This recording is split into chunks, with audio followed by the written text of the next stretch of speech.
Dragon Clan. Mingfei Returns from Warhammer 40,000. This video is purely for entertainment and does not infringe on copyright or laws. The rights to the novel and image belong to the original author. We do not claim ownership. Don't like waiting and want to listen to this fanfic in full now? Subscribe to our Patreon, where you'll find the best fanfics. Chapter 351. Journey East again. The sound of the sea breeze swept through the conference room. If you close your eyes and bring in two fans, you might think you were on a small boat floating in the sea, enjoying the sea breeze. Be careful, Angus was about to remind him, but Mingfei answered the question hidden in the audio immediately afterwards. Heartbeat. The heartbeat characteristics of a large reptile. It can be confirmed to be a dragon alien, but not an adult. I have destroyed an adult dragon alien. The enhanced Lamenters directly analyzed and enhanced the heartbeat hidden in the sea breeze. Even if the heartbeat frequency penetrated the barrier of several kilometers of seawater, it was still obvious. The strong rhythm was like the drums beating on an ancient battlefield. Ange opened his mouth in silence, then said, "That's true." The equipment department compared the heartbeat sound with the heartbeat signal previously saved by Castle Academy, and the two are completely consistent, so they determined that it was a hatching dragon embryo, and ruled out the possibility of other deep-sea creatures. Speaking of which, this is a monitoring discovery from the Japanese branch. They even took the initiative to submit a monitoring report to us. This is a favor from you, the honorary high priest. You must know that in the past, apart from submitting a symbolic safety report every quarter, they completely ignored the headquarters of the Academy. The audio of the sea breeze disappeared, and the holographic map on the conference table lit up. The planetary map quickly zoomed into the waters near Japan, and a striking red light spot flashed red ripples. Next, the colleagues who are still working in the equipment department will explain it to you. The door of the conference room opened, and a group of guys wearing colorful and strange plastic shells rushed in and rushed straight to Mingfei. Principal Ange had a calm expression. At least they didn't treat the two of us as the mother of the virus and wear biochemical protective suits to see us.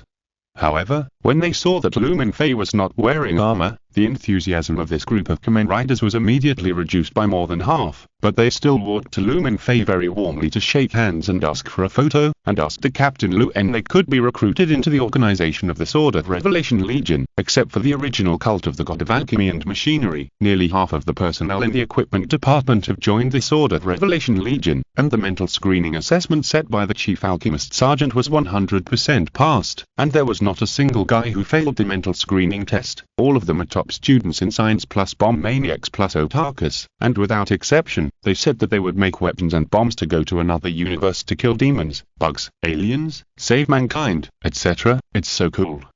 Not to mention that after joining, you can learn the advanced dragon alchemy science that you have never heard of before, as well as the dark technology at the peak of mankind tens of thousands of years later, and the technology of the legendary aliens. After passing the test, you can also undergo transformation surgery to a real power armor and become a permanent technical logistics sergeant of the Legion. Even the vice president, Mr. Flamel, entered the City of Miracles after begging Findle. This alchemist no longer indulges in alcohol, westerns and big waves, and immerses himself in the ocean of dragon alchemy, but this old guy sternly refuses to join the army and go to another universe.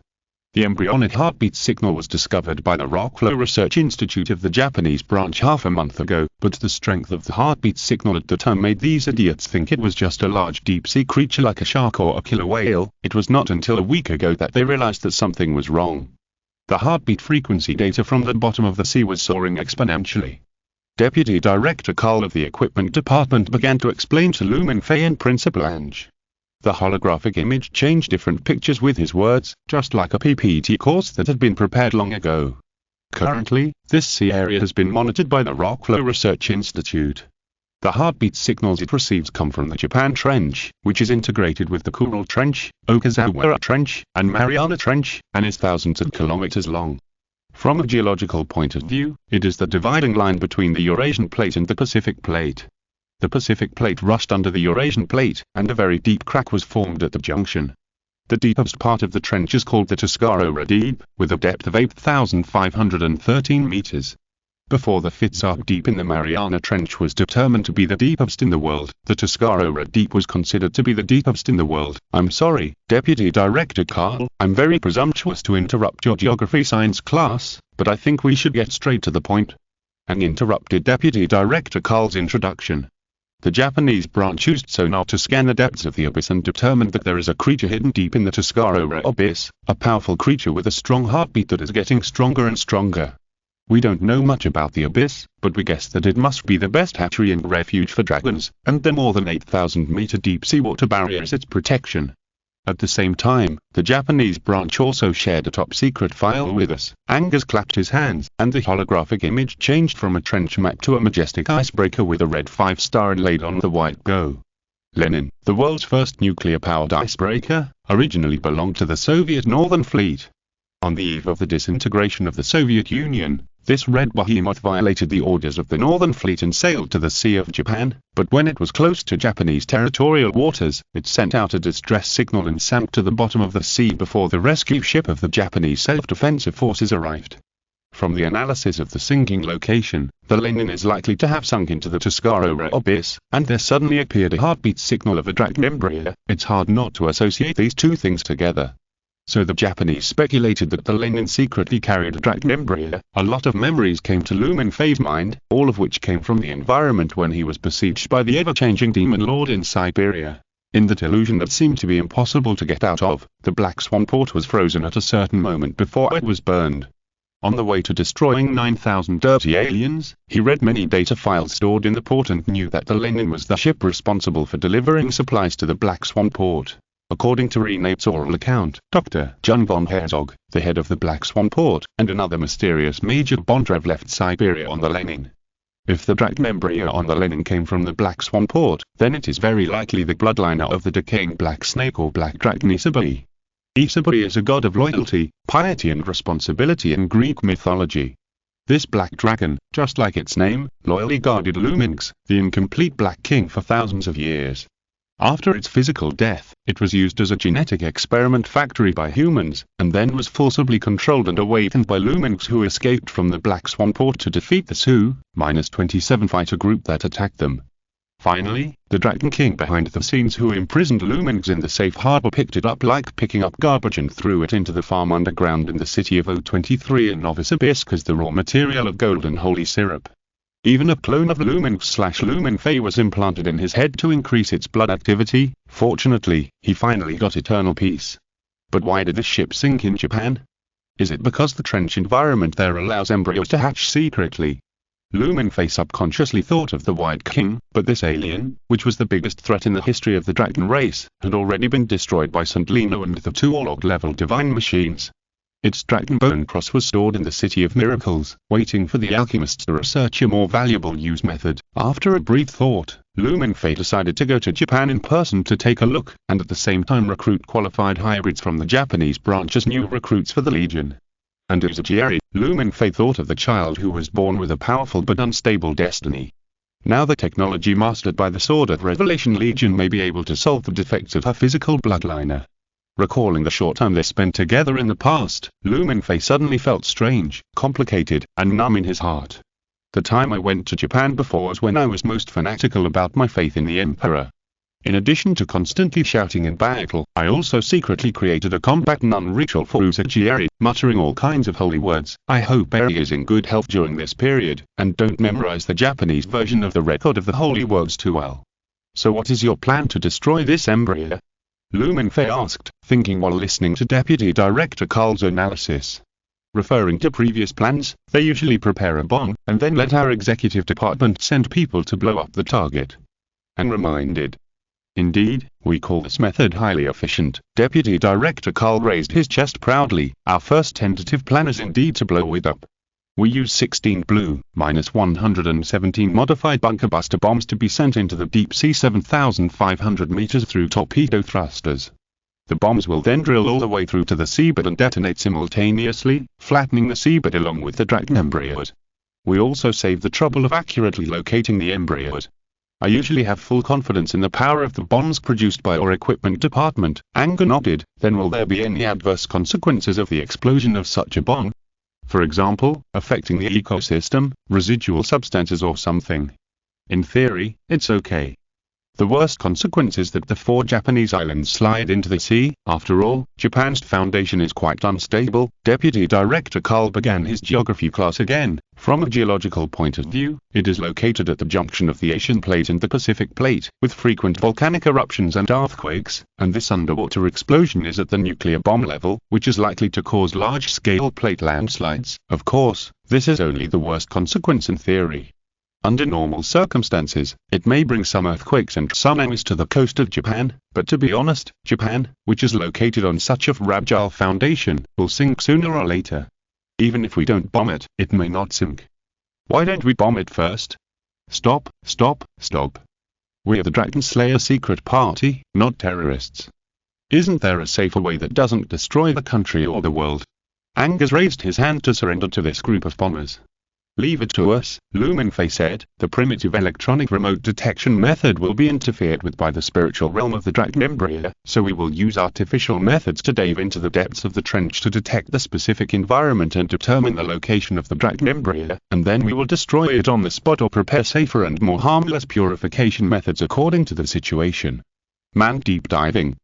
I'm not worried that your current bloodline and spirit will be affected by the embryonic realm, but a submersible that can carry people to the bottom of a trench more than 8,000 meters deep is a technical problem. Angus seemed to be thinking. This will also be handled by our army. Mingfei has full confidence in Lao Tang's alchemy technology department. Even if they don't need a submersible, it doesn't matter. With the power armor they wear and the word spirit.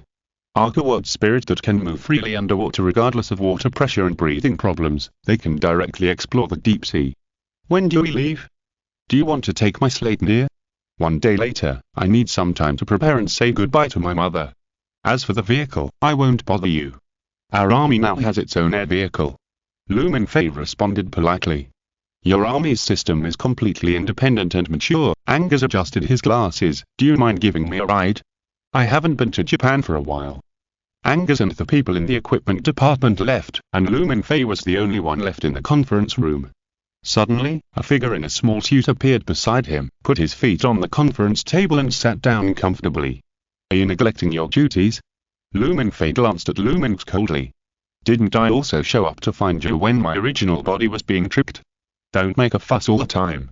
Lumens curled his lips. What's the matter? Brother, are you going to Japan again? Yeah. Then, do you want to see the replay of the last time, Luna? Lumens showed a sly smile on his face. What do you mean? Mingfei frowned slightly.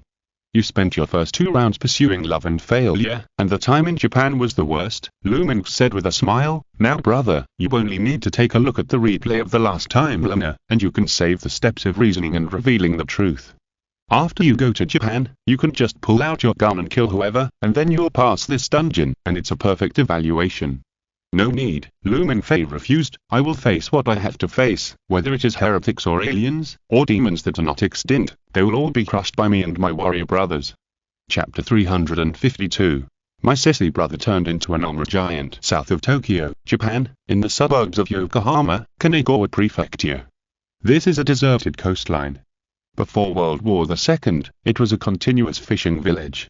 Today, the fishermen have moved to Yokohama and become citizens, leaving only the dock where they moored their fishing boats, which was beaten by the sea day after day. But tonight, dozens of expensive black cars visited this place. They lined up in a row, and the bright headlights pierced the night, and also illuminated an abandoned runway hidden in the salt marsh. I didn't expect that there was an airport hidden here. This was the enemy airport of the Kamikaze assault team. They took off from here with Zero fighters filled with explosives.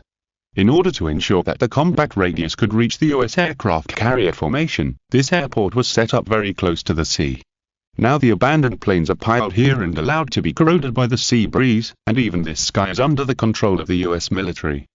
Okay, gentlemen, tonight is not the time to discuss history. Wait patiently for a while, the High Priest will be here soon. Someone said.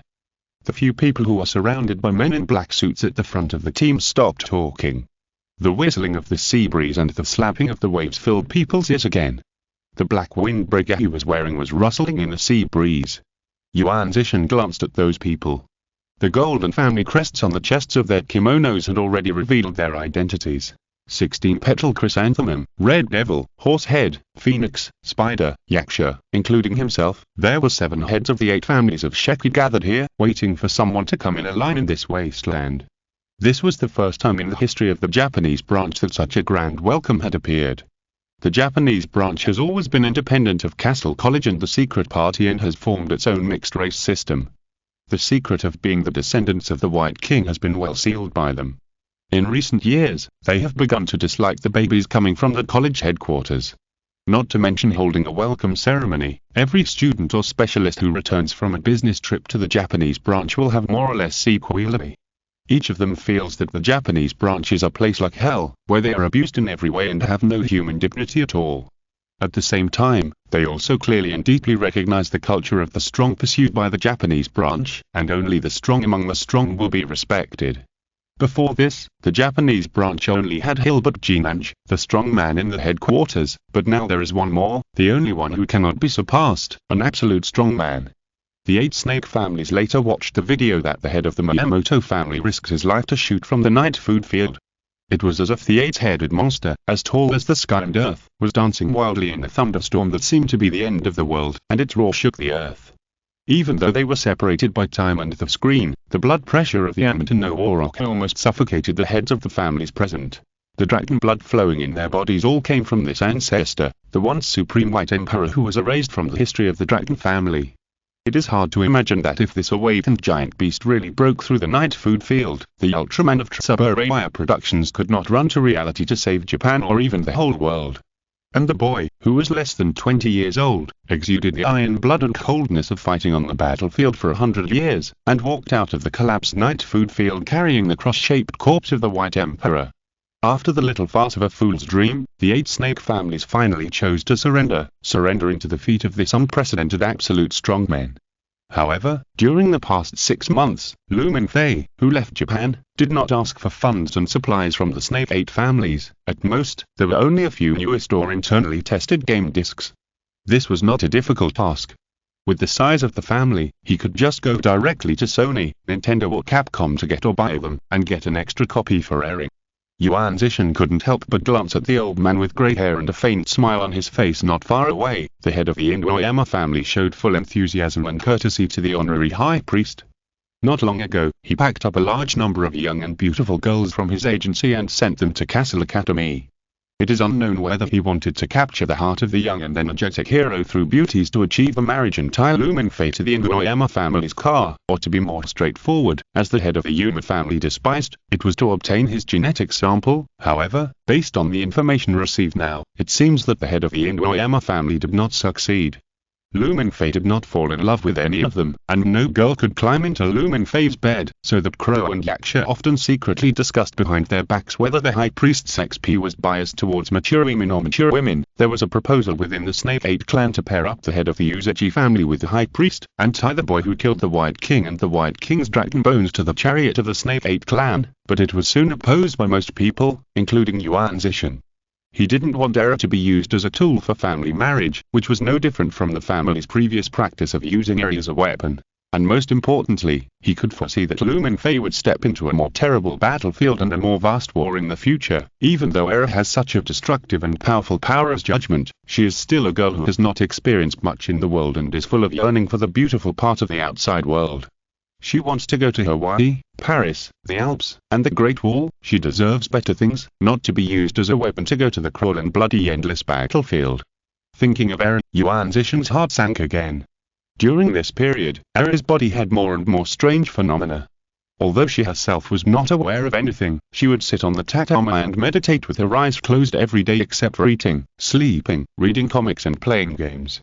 But Yuan Zishan had witnessed more than once that Era's body surface had the same golden light that appeared on Mingfei. The medical team failed to find any abnormalities. Instead, Era's physical condition became more stable. Unlike before, she did not need to regularly inject serum to stabilize the excessive dragon bloodline in her body, otherwise she would show shocking dragon characteristics. Mingfei, or the mysterious power behind Mingfei, has noticed Era. Yuan Zishan didn't know whether this was a good thing or a bad thing. And Zainu, his own brother. Yuan Zishan's heart sank again. After Yuan Zinv was taken away by Mingfei as a redeemer, there was no more news from her. Although he rejected the argument that the evil done by another personality has nothing to do with Yuan Zinv herself, the memories of the two brothers leaning on each other in the mountains when they were children always lingered in his mind. At the time, he often comforted his brother and said that he would always be with him. How is Zint doing? Will he come with Lumenfei and the others this time? Yuan Zishan couldn't help but think. He wanted to have a good talk with his brother this time. The last time the two brothers communicated for the first time was really too bad. They are coming. The words of Mr. Tachibana, the head of the Snake 8 clan, interrupted Yuan Zishan's meditation. A roar came from the direction of the sea. It was pitch dark in the dark sky, but it seemed that a flying beast was approaching with wind and thunder. A few seconds later, two dazzling lights suddenly lit up like swords piercing the night curtain, and a large aircraft with a strange shape that was different from modern human conventional aircraft appeared in front of everyone. It seemed that it didn't need the help of a runway to glide and land. It flew directly to the back of the runway, less than 100 meters away from the convoy of the Snake 8 families, hovered in the air, turned around, and slowly landed on the ground. The heads of the Snake 8 families didn't know that this was a new model of aircraft, but with the help of the headlights, they could clearly see the several twin-mounted gun barrels and honeycomb-shaped launchers hanging under its wings. This showed that it was not a simple flying object, but a fully armed attack aircraft. Several heads of the Snake 8 families couldn't help but feel a little scared. If this attack aircraft attacked them, I'm afraid that the Snake 8 families, who controlled the Japanese underworld, would be torn apart tomorrow. The scorching heat from the aircraft's engine dispelled the cold sea breeze. The white hatch of the rear opened, and a tall figure stepped down from the aircraft with heavy steps, making muffled bang, bang, bang sounds. The heavy golden red metal armor wrapped his whole body tightly. A long sword with outstretched wings was carved on a heavy breastplate, and the golden patterns were like works of art. Compared with it, the skijutsu worn by the samurai daimyo looked as simple and ridiculous as paper folding. The armored giant glanced at the people on the runway, and the red light radiating from the pupils of his helmet was particularly eye-catching and fascinating in the dark night. The elites of the family felt the oppression and crisis, and stepped forward to block the heads of the families behind them. Except for Genji, he did not need Crow, Yasha or Sakura to block him. He himself was the strongest hybrid of the 8 families of Snake. Then, the second, third, and fourth armored giants walked out of the aircraft. The last one was several heads taller than the previous ones. Yuan Zishan estimated that his height was at least 3 meters, and the oppressive feeling he gave people was even more incomparable. When he saw the face of the armored giant without a helmet, Yuan Zishan was stunned. Lu Jun. What is going on? What has changed? Although his appearance has changed a little compared to half a year ago, his resolute temperament still made Yuan Zishan recognize Lumenfei at a glance, the man who pulled the White Emperor off the throne. Now he has become more like a real man, physiologically and in appearance, and at the same time he has become more powerful and unfathomable. The heavy armor he and the warriors who followed him wore must not be cold and heavy iron lumps. Lumenfei glanced at the people of the Snake 8 families, and stayed on the faces of Yuan Zishan and Tachibana for a while. The latter was the first time he met. The last time he came to Japan, the head of the Snake 8 families was bedridden due to illness and could not meet. The suited elites retreated behind the master's command. They straightened their kimonos and bowed deeply to Lumenfei. The head of the Tachibana family, Meisan Tachibana, said. The head of the Tachibana family, Meisan Tachibana, on behalf of the 8 families of Snake, would like to express warm welcome and sincere gratitude to the arrival and help of the great priest. Long time no see, everyone. I hope you won't waste too much time preparing unnecessary etiquette.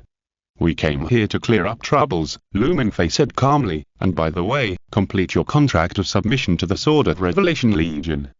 Yuan Zishan stared at the hatch of the aircraft, and people continued to come down from it. However, those who came down were humans of normal height, not warriors wearing heavy armor like Lumenfei. Judging from the clothes on their bodies and the things they carried, they looked more like technical logistics personnel. Isn't the girl here? He couldn't help feeling disappointed and lost. Are you looking for me, brother? The familiar tone made General Chishan subconsciously grasp the handle of the spider knife at his waist, and his eyes looked around for his younger brother's figure. He still had a gap in his heart towards his brother who was once a murderous devil, and he was still wary of him. But then General Chishan realized that the familiar tone came from the giant in front of him who needed to look up, although his voice became a little heavy when it came out from the breathing grill of his helmet. The giant took off his helmet, revealing a face that still hid some handsomeness under the light, but perseverance and unyieldingness had occupied most of it, just like a real warrior. Ah? General Chishan opened his mouth in confusion and shock, as if he wanted to say something but couldn't. His most profound impression of General Chishan stayed on the night he killed him. That night, the girl played the role of the beautiful Yoon Thong Juji, with long eyebrows, crimson eyes, and cherry blossom patterns dotted between her eyebrows. Her body was as crystal-like as jade, her long hair was as shiny as lacquer, and she was wearing a red and white shrine maiden costume, dancing with her chest and hips raised, and her charm was so deep that even Yuan Zishan couldn't help but lose his mind. But now, the girl has reached a height that he needs to look up to, physiologically, and she can wear such a thick and wide metal armor. Under the armor must be a strong body full of muscles and strength. Yuan Zishan is a little skeptical about life. No matter what, he can't overlap the brother in his memory who is more charming than a woman with the armor big guy in front of him whose palm is as big as an ordinary person's head. Chapter 353 The second cleanup target. Aha! I told you, when he sees the girl now, his eyes will pop out. This is normal. The girl has changed so much after the surgery. If old Tang molded Eva's new body into this shape, you would also pop out your eyes. Wow. Eva would be so miserable. I don't want to see it. Finkel, Caesar, and Shuzaham watched the welcome ceremony given to their legion by the Japanese branch while chatting with the voice communication built into the armor. After all, this is the first time that the Legion has officially carried out a mission other than simulated actual combat, so it is necessary to attack with all the troops. Although there are only 4 people in the Legion who have completed the surgery except Mingfei, it is enough to deal with the Dracmembria on the Japanese branch and the conspiracy behind it. In addition, there are weapons and firepower support from the Legion's Alchemy Technology Department, the aircraft that carries them. Hunter gunship. The latest generation of aerial combat or transport dual-purpose vehicles produced by the Alchemy Technology Department of the Sword of Revelation with blueprints and technology provided by the Great Emperor. It is equipped with 4 twin-linked explosive guns and 2-wheeled honeycomb rockets to provide strong aerial firepower support. It has a super-powerful 2-door vector engine powered by the Philosopher's Stone. Even if the US military stationed in Japan has F-22s in high-altitude dogfights, they will be beaten by the Hunter gunship. Note. The time was 2008. Chief Alchemist Sergeant Ronald Tang showed great enthusiasm for development when he was not playing games. He eagerly explored the technology tree that combined alchemy technology with human technology. In his words, "Damn Black King, why are you stirring up pain and betraying literature? If you had improved alchemy technology and made progress together with mankind as soon as possible, why would I play StarCraft? I would have walked out of the solar system and insulted those aliens long ago." The Hunter gunship is a masterpiece of alchemical technology besides the Legion's power armor. Its prototype comes from the Thunderhawk gunship, an aerial vehicle of the Astartes of the Human Empire. However, compared with the technical drawings provided by His Majesty the Emperor, the Hunter needs to be equipped with a cannon on the back of the machine and a rocket engine that can fly in the atmosphere and space to be considered complete. In addition, there is a Hunter that focuses on transportation, which is coming at a slower speed. It is responsible for transporting the deep-sea submarine giant shark needed for this mission. It is also produced by the Alchemical Technology Department and was made in just 1.5 days, 2 years in the City of Miracles. I really should take my own slate dear. Principal Ange was the last one to get off the plane. From his face, it was obvious that the old guy who was used to sitting in first class and special planes was not very adaptable to returning to the most primitive troop transport cabin.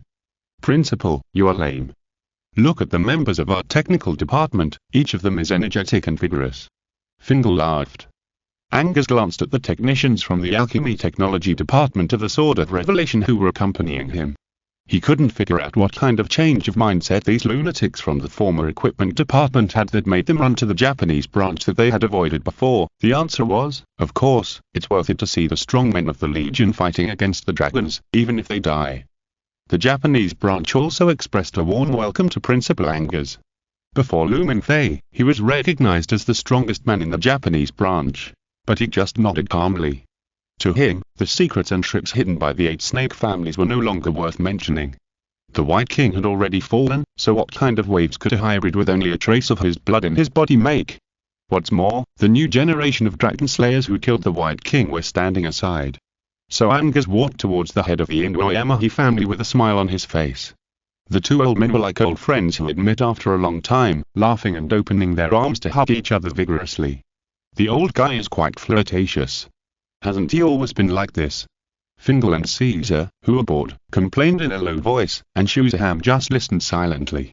Yuan Xin put on her helmet and returned to the team. The first conversation between the brothers ended directly because Yuan Zishan wanted to be quiet. The Rolls-Royce shuttle bus originally prepared by the Japanese branch obviously couldn't accommodate Lumenfei and other big guys, so they had to send a truck to pick them up. While apologizing repeatedly, they promised that the interior of the truck would be absolutely clean and spotless. Lumenfei didn't care about these. While waiting for the truck to arrive, he arranged the handover process between the giant shark transported by the Hunter transport boat and the Japanese branch. The Sword of Revelation Legion cannot act openly and unrestricted now. For example, if there were no disguises and coordinated allocations by the Gattuso family and the Castle Academy headquarters, the Hunter gunboat would have violated other countries' airspace many times on the way to Japan. Before the tribes on Earth are integrated into one by the Emperor's will, they still need to keep a low profile. And in the large truck heading to Genji Heavy Industries, 5 soldiers of the Sword of Revelation Corps sat on a temporary sofa. The only light source in the dark car was the eye-catching red light emitted by their helmet eyepieces. The purpose of this operation, in addition to the dragon embryo that is hatching on the seabed, we have an additional target to clear. His name is Jung von Herzog. Lumenfei spoke through the communication system. At the same time, the operating system in the armor projected all the relevant data files onto the helmet eyepieces of each warrior brother. It was the data about Black Swan Port, as well as the many files he read inside it, written and restored one by one through memory. Lumenfei has always been concerned about the so-called worst timeliner in Japan in the last round mentioned by Luminx, but even if he doesn't watch the replay of the last round of timeliner, Lumenfei can now guess the enemy hidden behind this trip. Hey, you and I are from the same hometown. Hectares, I was just joking, Finkel laughed, but judging from his qualifications and research records, this Dr. Herzog is quite awesome. A pure human can actually dig out the secrets of the dragon race and hybrids, and even set up his own base for hybrid research without being discovered by the hybrid forces. If his research results can be published and he is not killed by the hybrids and his deeper research data is not taken away, then his discovery will overturn the theory of evolution and become the Darwin of the new era, Caesar said, but he seems to have a higher ideal, ascending the throne and becoming a new god. This is not as simple as wanting to change from a human to a hybrid. He turned his head to look at Shu Zhihan. What do you think, Shu Gyunjin? Since he is the target to be cleared, no matter what he wants to become, my mission is just to kill him. Shu Zhihan said calmly. In this respect, you're exactly the same as before you were transformed. Caesar shrugged. Shu Zhihan's current rank in the Legion is Champion of the War Group. This cool title means that his combat power is the strongest one under Lumenfei, and his combat duty is to find the enemy leader or strongest to fight and behead him. This is so cool. In comparison, Caesar Gattuso is more like a civilian manager because Lumenfei pays attention to his ability in managing and operating the war group, while Ling Ling tends to be in the reconnaissance aspect. Moreover, if he encounters a battle that requires a champion to fight alone when he is on a mission, he has to act as the champion's guard to ensure that Shu Zhihan will not be beaten up by a group during the fight. So, Captain, can you be sure that he is in Japan? Finger asked. Yes. Lumenfei nodded, and then looked at Yuan Zinf. I'm sorry, Zinf, during your operation, I extracted your genes for private monitoring without your prior consent. It's not a problem, Captain. Yuan Zinf said softly. Although his body has become a big man of 2 meters and 5, his voice still retains a trace of the past gentleness. Your split personality symptoms before you were in Japan caught my attention, especially during the operation. I found that your brain also had traces of pontine splitting surgery, but you can rest assured that the great genetic engineering transformation you received from His Majesty the Emperor has repaired this insignificant acquired defect. Lumenfei continued calmly. In addition to Herzog, the 3 test tube hybrid embryos cultivated by genetic engineering that escaped from Black Swan Port were also brought by him. And I compared your genetic samples afterwards and can confirm that you, Chinu, are the embryo codenamed Omega. Since you appeared here and grew up here, it means that Herzog at the time fled to Japan after Black Swan Port. Then, the brother is, Pai, Keji. Who is he/she? Yuan Chinu didn't seem too shocked. After all, he had experienced the shocking and shattering of his other half of the evil personality. And the genes and organs in this body now are probably not related to the previous test tube embryo, right? If I'm not mistaken, it should be Usagi. The dragon bloodline in that child is quite unstable. Lumenfei said, he trained you to control the King General, and he performed the kind of pontine splitting surgery on you, and at the same time he used that weird wood knocking sound to control you. There is no doubt that the heretic is the hidden Herzog. That idiot with the dead mask? Didn't we blow up his clone nest? Finkel asked. I have a hunch that this kind of heresy will not be destroyed so easily. Lu Mingfei's voice became cold, and, a simple and obvious reasoning, he looked at Yuan Xinfu again, as if he saw his horrified face through the helmet. 3 hybrid embryos, you, your brother and your sister, why did he only control you? Oh, he has already controlled your brother and sister, but he is using another identity, or another body. A name immediately appeared in Yuan Xinfu's mind. Tachibana Meisayan. The current patriarch of the Snake 8 clan, the supreme ruler of the Japanese underworld, and also the man who took his brother away from the mountains many years ago. Tachibana Meisayan and the king general of the same person, this assumption is too horrifying. Is the only difference between these two people the mask? Of course, we still need some deeper and more definitive evidence. Lu Mingfei said calmly, killing their current leader directly when we come to Japan for the second time, may lead to a less peaceful development. I don't really want too much human blood to be shed here. He has always been concerned about the sadness of the last timeline mentioned by Lu Mingfei. Although he did not learn the real culprit behind the scenes by directly watching the replay of the last timeline, Lu Mingfei still connected the clues of various materials together and found the heretic hiding behind the scenes. I have a way. Finkel raised his hand and said, don't we have gene detection nerves installed? He said in a vicious tone. Let's chop off one of his hands, and then each of us know on one finger, then we will know everything, right? This method is good, but I have a better one, Lu Mingfei said calmly. Little girl, wait a moment and listen to my instructions. You use your dream taper directly on the Tachibana Meisayan and dig out everything hidden in his brain. If you're listening to this novel on a channel other than Fanfic World, it means they downloaded and uploaded it without effort.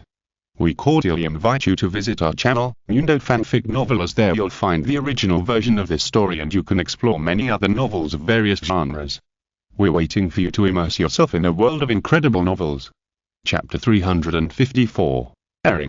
Cartos, you can't recite the holy words. Cartos, you are not loyal enough. Japanese branch, underground of Genji Heavy Industries, Ganliu Research Institute. The sound of waves crashing filled her ears. Sakurai Koga, wearing the special night-walking black outfit, sneaked in the darkness that could not be illuminated by the light as if blending into it. She followed the safe route in her mind that she had personally explored dozens of times before, and headed deeper into the Ganliu Research Institute.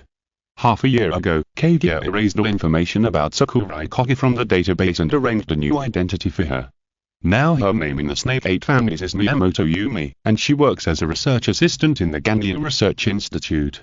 She used disguise and makeup to cover up her fascinating and gorgeous appearance so that she would not be too outstanding and conspicuous. Even her biological father, Sakurai Kozaburo, could not recognize her as his daughter whose bloodline was judged to be an evil ghost and now disappeared. No one thought that this inconspicuous girl in the research institute was actually the new Ryoma of the Fierce Ghost Group, even though she, the Ryoma, had just taken office for less than 2 days and ran away with the former Dragon King. But no matter what, Sakurai Koga has been carrying out the task of secretly monitoring the Snake 8 clan assigned by Captain Lu Mingfei very seriously. The man she loves is atonement for the sins he committed in the past, so there is no reason for her to escape. And, Captain Lu Mingfei is obviously more worthy at following and loyalty than the terrifying and gloomy Wang Jiang. Relying on her memory of working at the Ganliu Research Institute, Sakurai Koga kept moving forward in the blind spot of the surveillance camera with ease. Soon she heard a vibrating buzzing sound. It was the underground dock of the Ganliu Research Institute. The Snake 8 clan smuggled or transported contraband through this huge pipeline that was connected to the Tokyo Iron Dome Temple and the sea. The security here is strict, with dozens of guards wearing raincoats patrolling. The guns on their waists are all large-caliber revolvers such as King Cobra. Even if they're used for hunting, they are really brutal and cruel, but the underworld killers are particularly fond of them. They regard people as prey and pay attention to killing with one shot. Sakurai Koga hid in a dark corner and waited patiently. After about a few minutes, a cigar-shaped submarine with a length of more than 10 meters and a diameter of no more than 3 meters appeared at the dock of the Rockflow Research Institute with a white waterline. The guards blew their whistles and ran to the dock from all directions.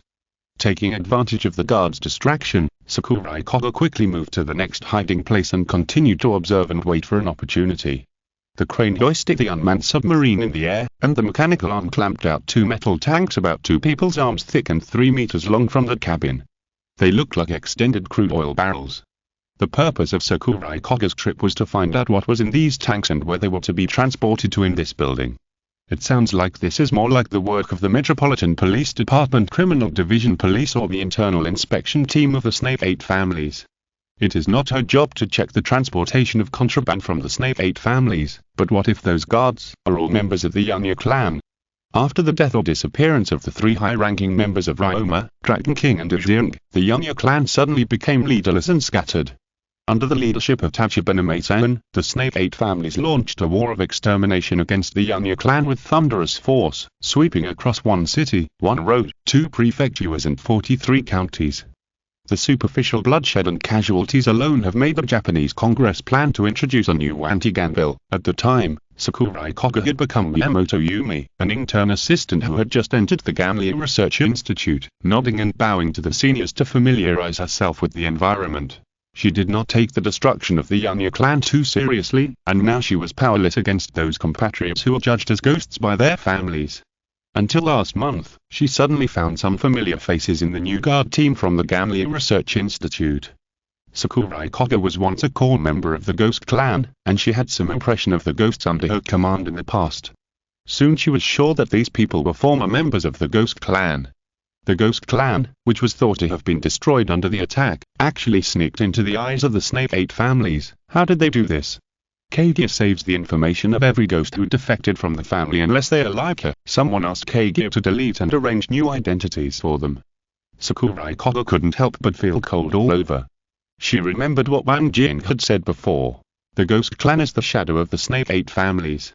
No matter how sharp the blades in their hands are, they can't erase the shadows under their feet. Wang Jing, is he not dead yet? She even subconsciously wanted to send a message to the reliable man on the other side of the ocean, fearing that Wang Jing would appear behind her in the next second, but she must have more evidence. Who would have arranged more than one group of ghosts into the Snape 8 families through Kaguya? In the era when other Japanese office companies were still using fax machines to order takeout, the Snape 8 families had full trust and reliance on the intelligent system Kaguya built into Minamoto Heavy Industries. However, apart from using the more powerful intelligence system of the US headquarters to perform simple and crude insertion and hard modification on Kaguya like Captain Lu Mingfei and his team, the highest authority is required to delete and modify Kaguya's internal data.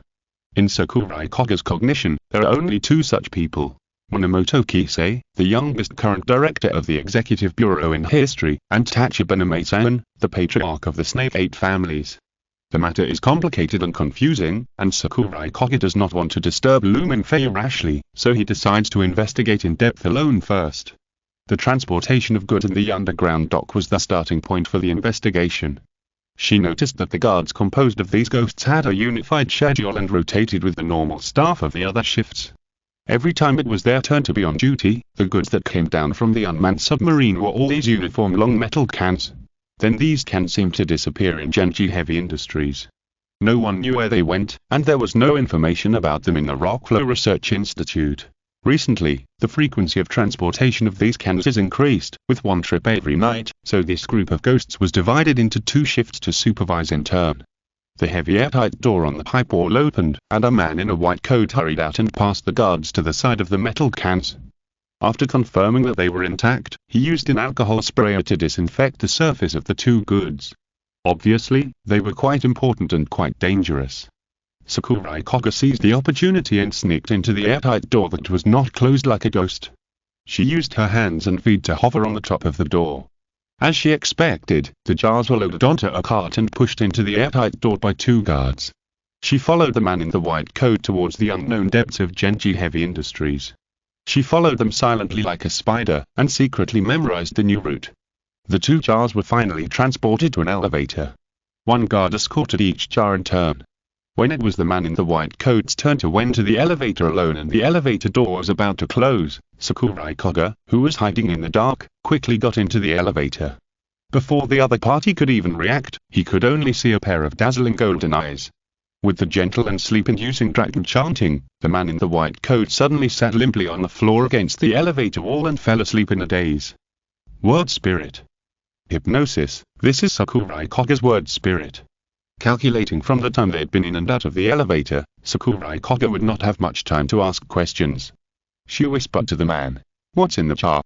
"It's the warrior of that adult." The man in hypnosis said vaguely. "That adult? Warrior? Sakurai Koga didn't understand. Who is that adult? She continued to ask. Our great leader, we will become flames with him, burn all the guys who want to imprison us. When the man said the latter part, he suddenly became emotional and almost woke up from the hypnosis. Fortunately, Sakurai Koga quickly knocked him out. It's useless to ask. She was a little helpless. She propped up the unconscious man, supported him to stand up and blocked her own body. The elevator door opened, and the two waiting guards realized that something was wrong, but before they could pull out the king cobras at their waists, Sakurai Koga had already rushed out first, and the dagger in his hand swept across the throats of the two men one after another. I'm sorry, both of you, I'm really sorry. Sakurai Koga squatted down and whispered, her palms stroking their eyelids to cover their pupils. She didn't want to kill anymore, but if she didn't kill fiercely at this moment, she would be the one who died in such a narrow space fighting with two ghosts whose size was much larger than hers. After a brief confession, Sakurai Koga refocused her attention. There was no doubt that this was the destination of the metal cans.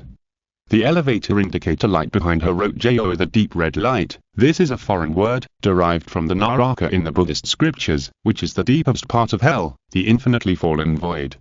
The evil ghosts in Naraka can never return to the human world and can only live forever in the endless falling. Standing in front of her was a rusty iron door, which was not closed tightly. The bloody smell coming from it was stronger than the two people she had just killed here. She held the dagger in her hand, which was still dripping with blood, took a deep breath and gently pushed open the iron door. Although she had prepared herself mentally, Sakurai Koga's scalp still went numb and her whole body went cold when she saw the scene inside the iron door. This was a room full of tools, a stained iron operating table, sharp knives, gears for cutting bones, iron hooks hanging from the ceiling, and the pungent smell of blood in the air. It looked like a slaughterhouse. Even more shocking was the huge wall across the door that was 7 or 8 meters high, emitting a faint blue light. This was a huge water tank. Sakurai Koga walked into the room cautiously. Although the smell of blood was pungent, she did not see any species or limbs being slaughtered. She walked into the water tank. Judging from the reflection of the glass, the wall of the glass box was half a meter thick, like a giant fish tank for visitors in an aquarium. A big fish swam by, and she took a look and almost subconsciously wanted to scream. She recognized this thing, the dead pool trained by the king. As if alarmed by Sakurai Koga's arrival, more and more big fish swam out from the darkness deep in the water tank, peeping at her through the glass wall with their pale human faces. Compared with the species she had seen before, the dead pools in the water tank were undoubtedly more terrifying and dangerous. Their body lengths were all over 2 meters, and some were even 3 meters, and their lower bodies were completely replaced by long tails with purple-gray scales. The huge sharp claws and blade-like bony fins made people worry whether they would break through the glass of the water tank and rush out to hunt all living things for food. We must quickly notify Captain Mingfei. General Wang may not be dead. He is raising dead pools under the underground of the Snake 8 clan. Sakurai Koga did not dare to stay here any longer. When she turned around, the scene she saw almost stopped her breathing. What a coincidence, my lovely Ryoma. I thought you had already gone far away with the Dragon King. It was a familiar white-faced, fat noble face that looked like an evil ghost, and a pair of pupils that seemed to be burning with purple flames reflected a fascinating light from behind the mask, seeing through all the disguises of Sakurai Koga. Genji Heavy Industries, floor, Uzuchi area's room. Looking at Area, who was in good health, wearing a red and white shrine maiden costume and holding a small notebook to write and draw, Mingfei had a strange expression, and was uncomfortable. Mingfei came up first to check the child's physical condition. So far there was no abnormality, and he also felt a power of the same origin from Area, that was the power of faith from His Majesty the Emperor, which seemed to be secretly stabilizing the unstable bloodline in Area's body. This is good news. The bad news is, Area really memorized the Japanese version of Area and Kato's holy words very well. When Mingfei saw Area writing on the notebook, such as His Majesty the Emperor has protected a little monster like Area again today, Area is always loyal, purify, crush.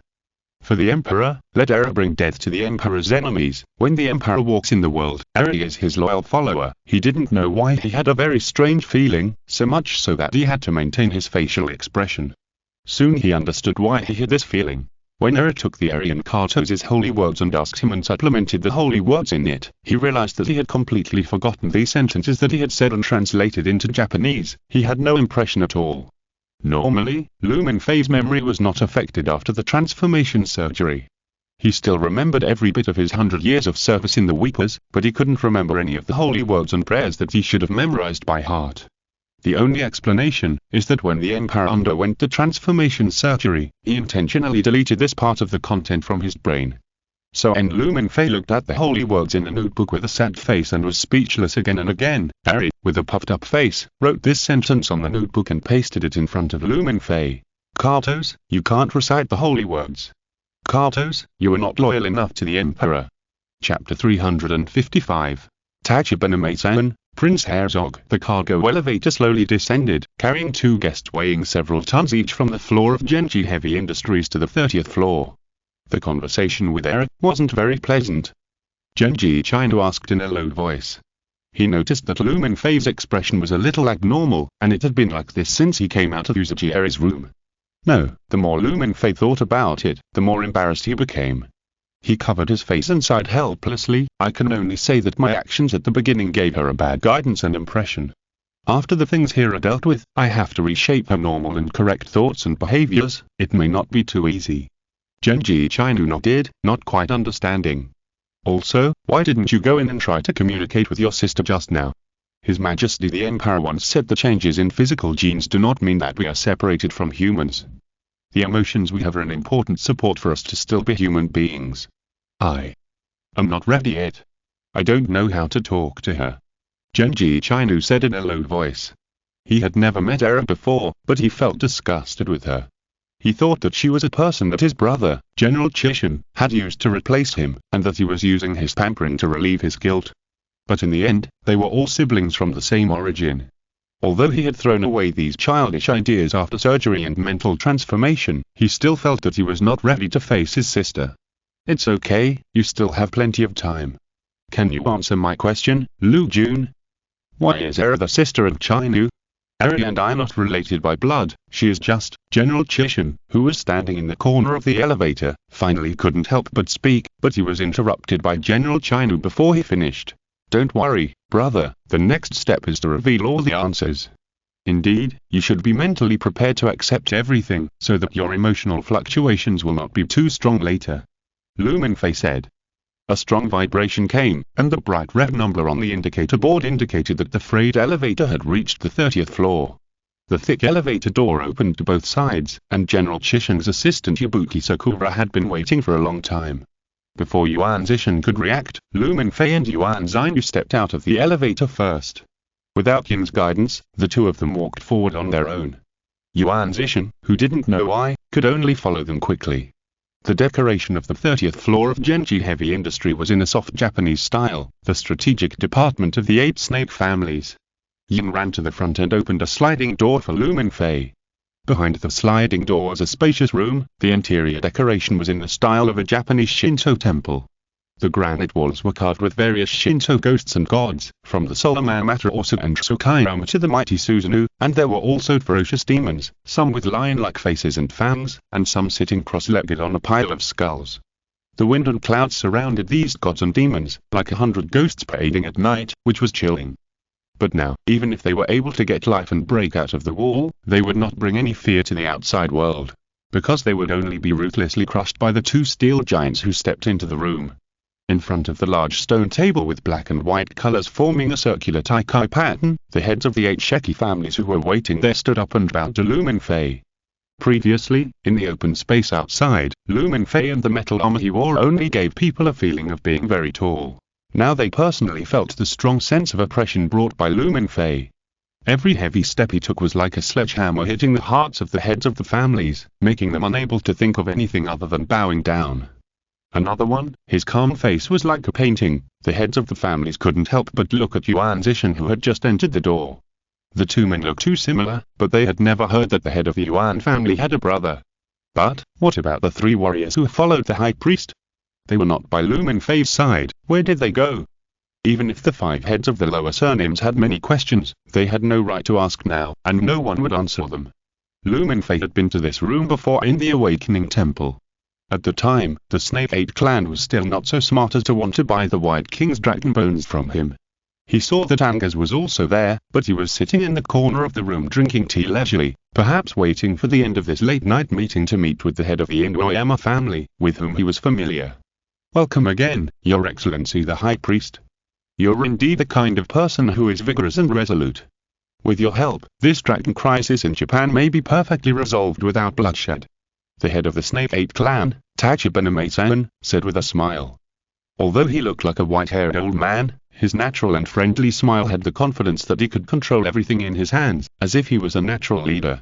"But someone here will bleed today," Mingfei said indifferently, and his words shocked the heads of the families present, including Yuan Zishan. "And you're right. I really don't like to waste time doing things, and I don't intend to rely on your half-truths to confirm my guesses." "Girl." "Yes, Captain." Yuan Zin nodded, his eyes lit up with golden mandala-like patterns, and before the heads of the families could react, he had already started to sing softly.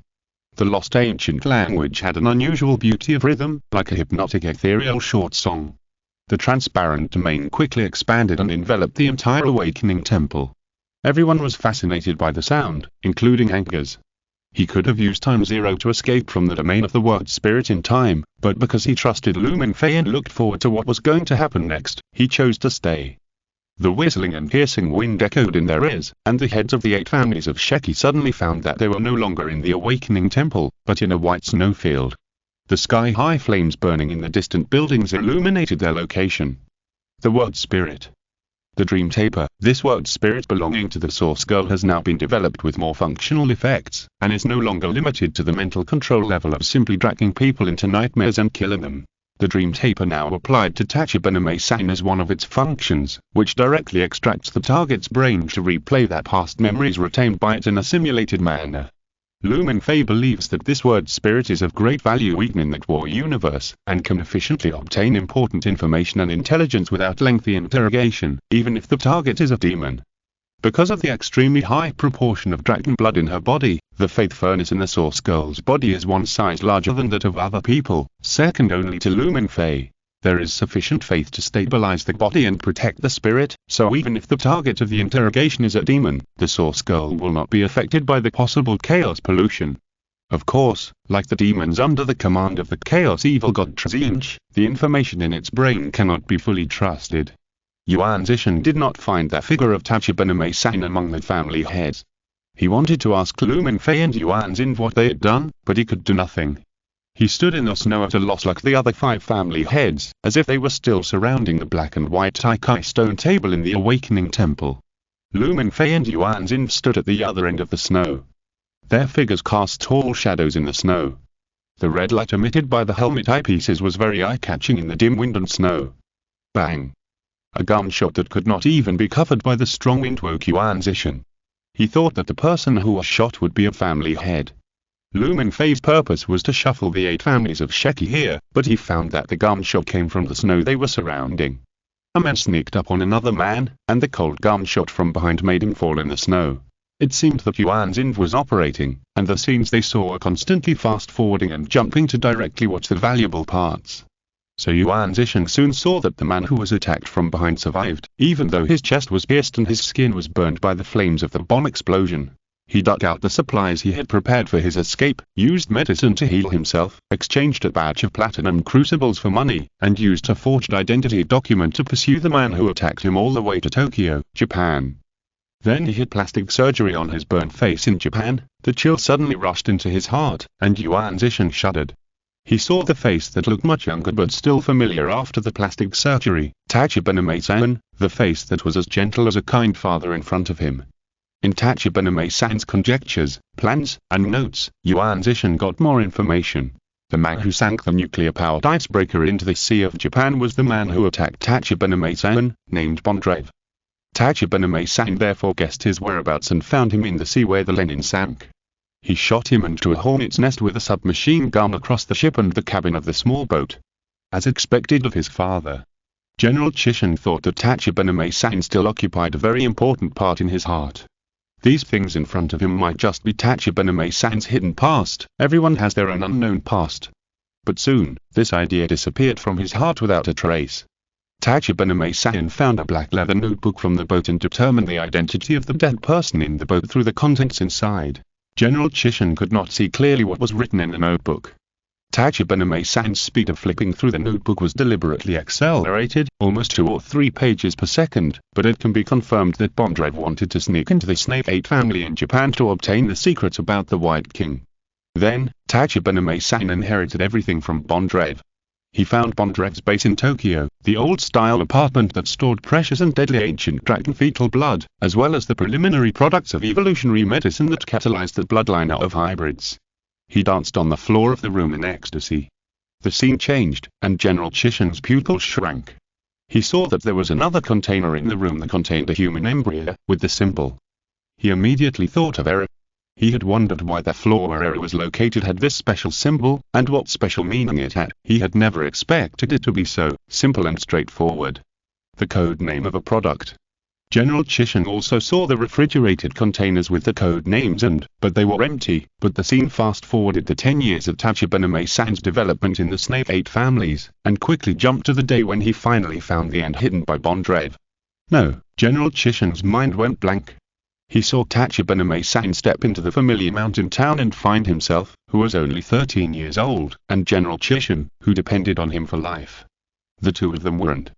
Bondrev's plan was to use the two of them to step into the highest level of the Snape 8 families, because the Snape 8 families would offer them high positions because of their bloodliness, so they would be close to the deepest secrets. But Tachibana-San, no, now we should call him Herzog. Herzog perfected Bondrev's plan. He brought Minamoto Kisei into the Snape 8 clan, and then brought Minamoto Kyo into the Yunya clan. The two forces that had obtained the bloodline of the Emperor were ecstatic, thinking that this was a sign of the family's revival. It was from the time that the war between the Snape 8 clan and the Yunya clan began.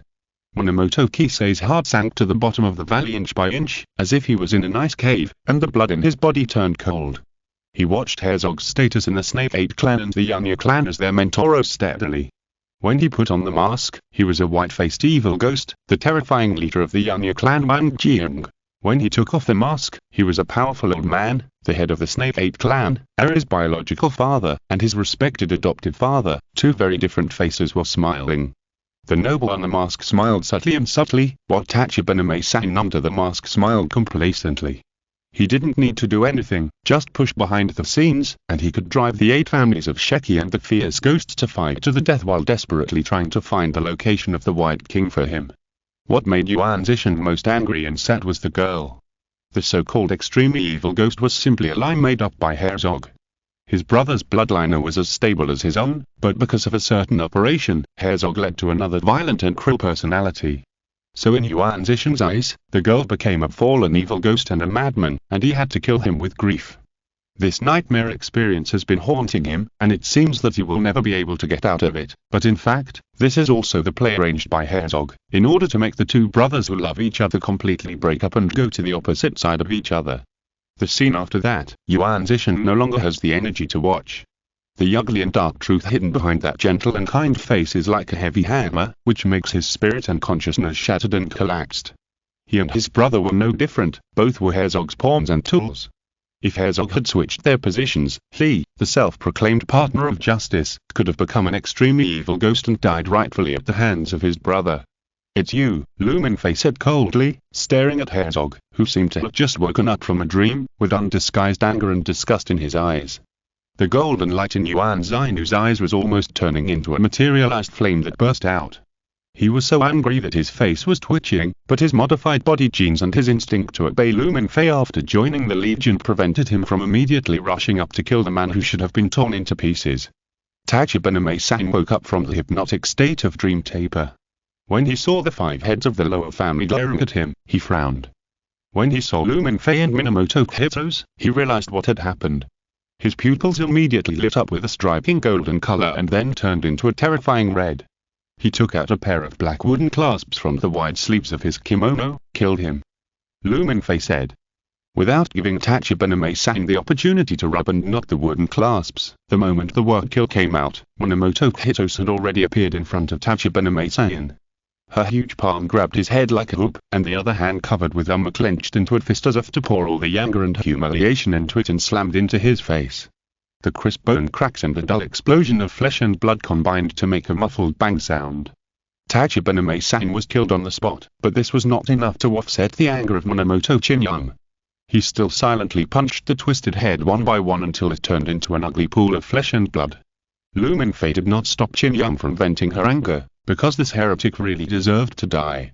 He turned on the communication system of the armor and contacted the Caesar brothers. "What's the situation underground?" "We are right just in time, we just ran into the ghost out of the cage." "Oh.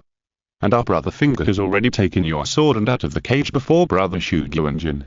In the underground Deadpool breeding farm at Genji Heavy Industries, Caesar looked at Finger, who rushed out screaming and waving two golden flames burning big swords, and reported the current situation to Mingfei with an amazed look on his face. Chapter 356. 3 people make an army. Bang. Bang. Bang. Bang. The heavy sound of metal footsteps on the ground echoed in the building late at night.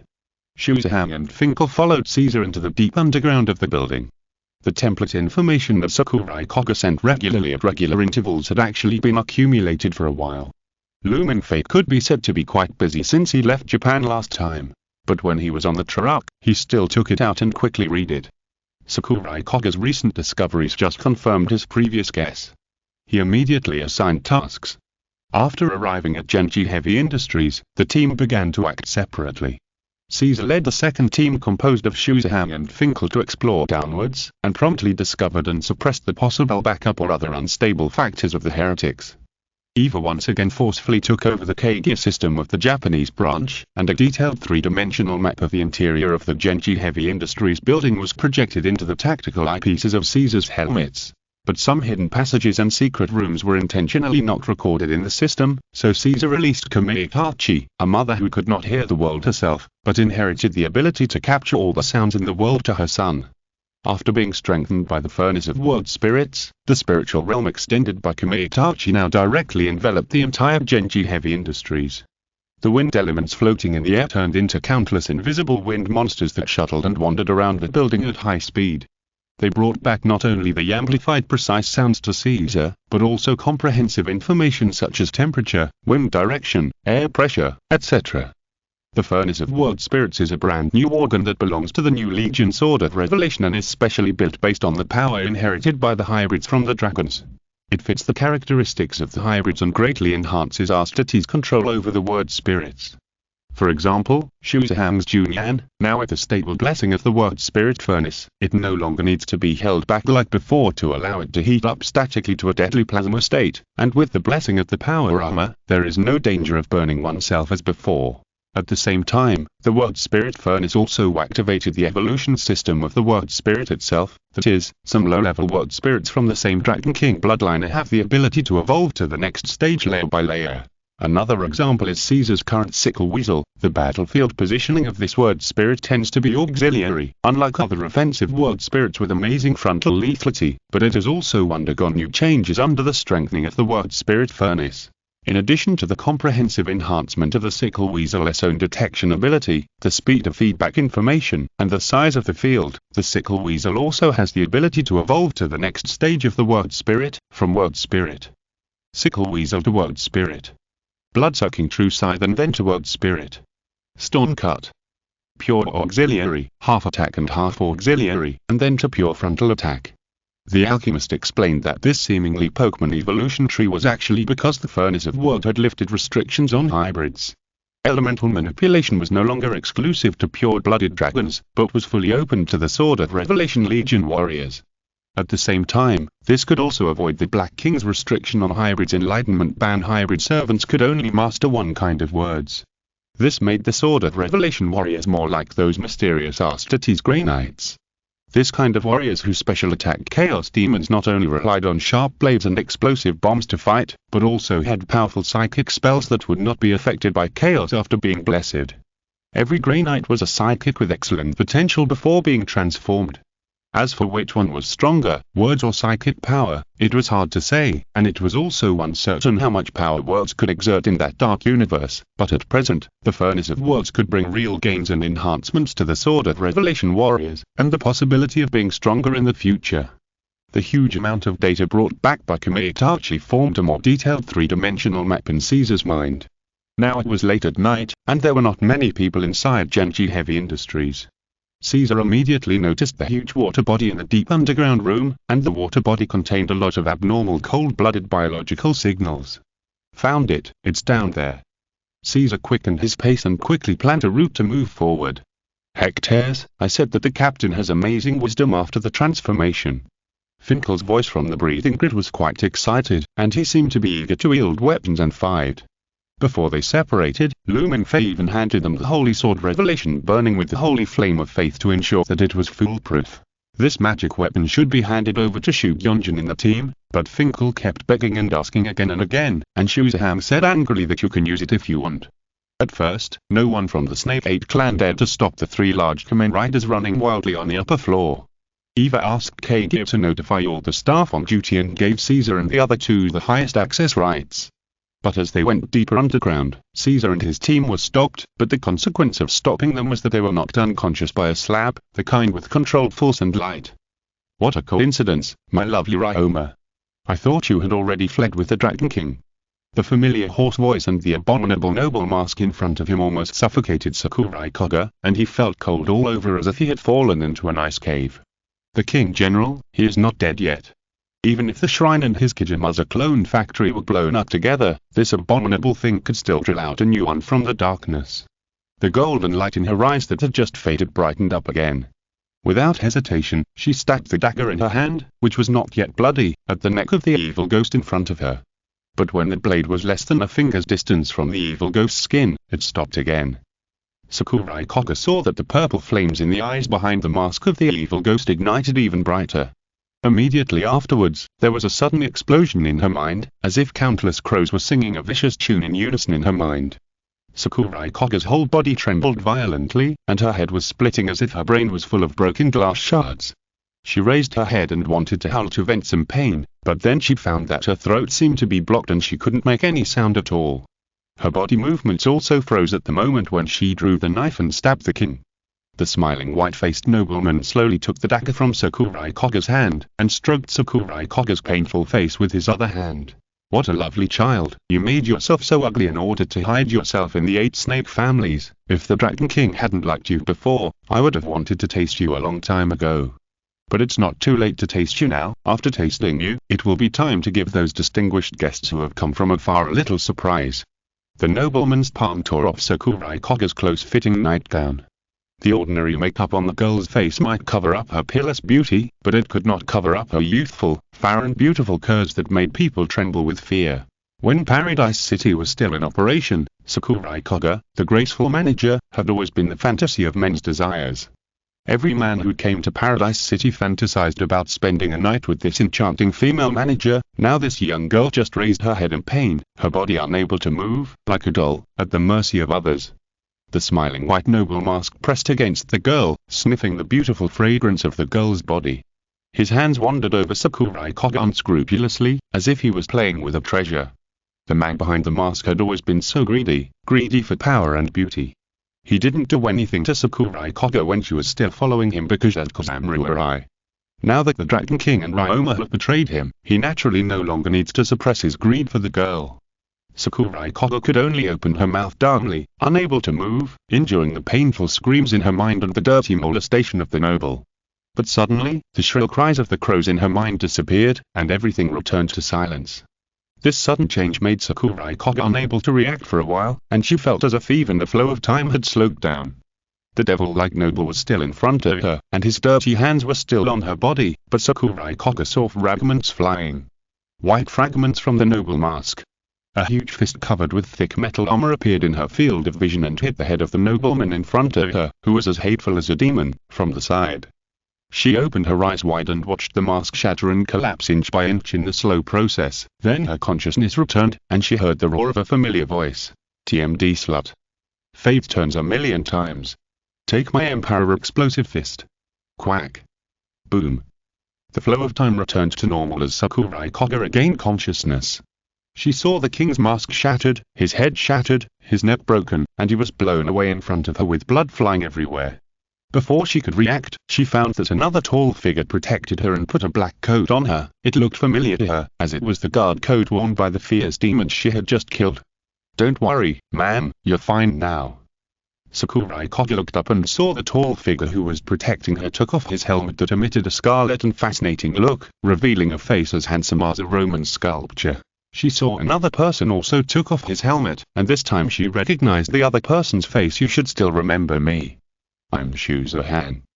Shuzahan took off his helmet to reveal his expressionless face as always, then put it back on, pulled out the giant sword fixed by the magnetic lock behind him and turned forward. "And me, I'm Vinga, sister. I won't take off my helmet unless the situation requires it.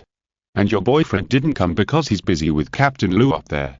The armored giant who blasted the king away with a punch turned around and gave her a thumbs up. Sakurai Koga was very confused. The eye-catching armor on their bodies, perhaps because they survived the disaster, or perhaps because they felt the protection and peace of mind that they had never felt before. Suddenly, her nose felt sour and she couldn't help but shed tears. "Leave here first. Someone has to pay the price for hurting you." Although the transformation and actual combat simulation training have changed Caesar's arrogant habits cultivated by the Gattuso family, his gentleness and gentlemanly etiquette towards ladies are still engraved in his bones. Caesar comforted Sakurai Koga softly and sent her to the elevator to leave. They did not take the elevator down, but from another closer place, using Shuzahan's Jumyon to accurately blast a shortcut. "It's you actually found this," the king general who was blown away by Fingal struggled to get out of the broken wall. His head drooped on his neck, and the flesh on his face was entangled with the fragments of the mask dyed red. This guy's vitality was as weird and tenacious as ever. But then, a bright and dazzling silver blue beam gushed out from the hole in Shuzahan's armored chest, engulfing him and evaporating him. "Aren't you going to interrogate him for intelligence?" Caesar gathered his long hair and put on his helmet again. "The captain will give us some results. Let's clean this up first," Shuzahan said. The tactical eyepiece of his helmet showed that the huge water tank in front of him was lit up with numerous high-temperature biological signals that could not be concealed even by the water temperature.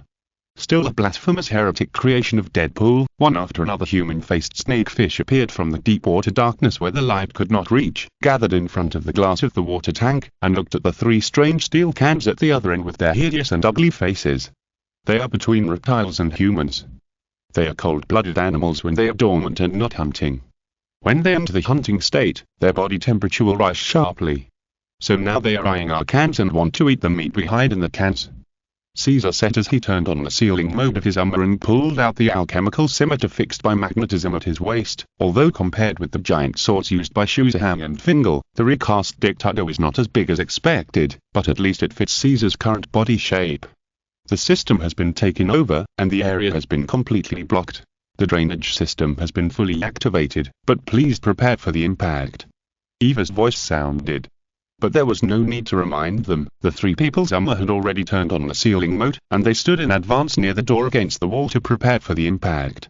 The king obviously had a backup plan, and now it was activated in advance.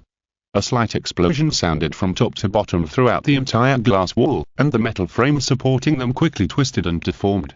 First, a huge glass brick fell out of the metal frame and fell to the ground with a loud shattering sound. The water column gushed out from the gap for more than 10 meters. Followed by the second piece, the third piece, more glass bricks fell off, and in less than 10 seconds, this transparent wall completely collapsed. Tens of thousands of tons of water acted in dense black shadows like dragons and snakes broke through the shackles, turning into a deadly frenzy that engulfed this bloody room. In the first round of attacks, several Deadpools set their sights on the meat in the steel cans. So another Deadpools ignored these steel lumps and planned to look for fresher and more delicious blood food. These Deadpools became the first to be killed. Their ferocious claws and scary mouthparts could not scratch the armor of the three-sworded Revelation warriors. After a short period of adapting to underwater operations, these Deadpools were neatly dismembered by swords, and blood-red flowers bloomed in the water. The drainage system was operating at high power, draining the water in the room to other places. And when the water in the room was drained below the waist, the messy room was already crowded with Deadpools who could not leave because the door was blocked, like a picture of hell. Their pale faces all looked at the three steel lumps blocking the door. Caesar's communication system made a rustling sound, and then the voice became clear. "What's the situation underground? We arrived just in time, we just ran into Unleashed."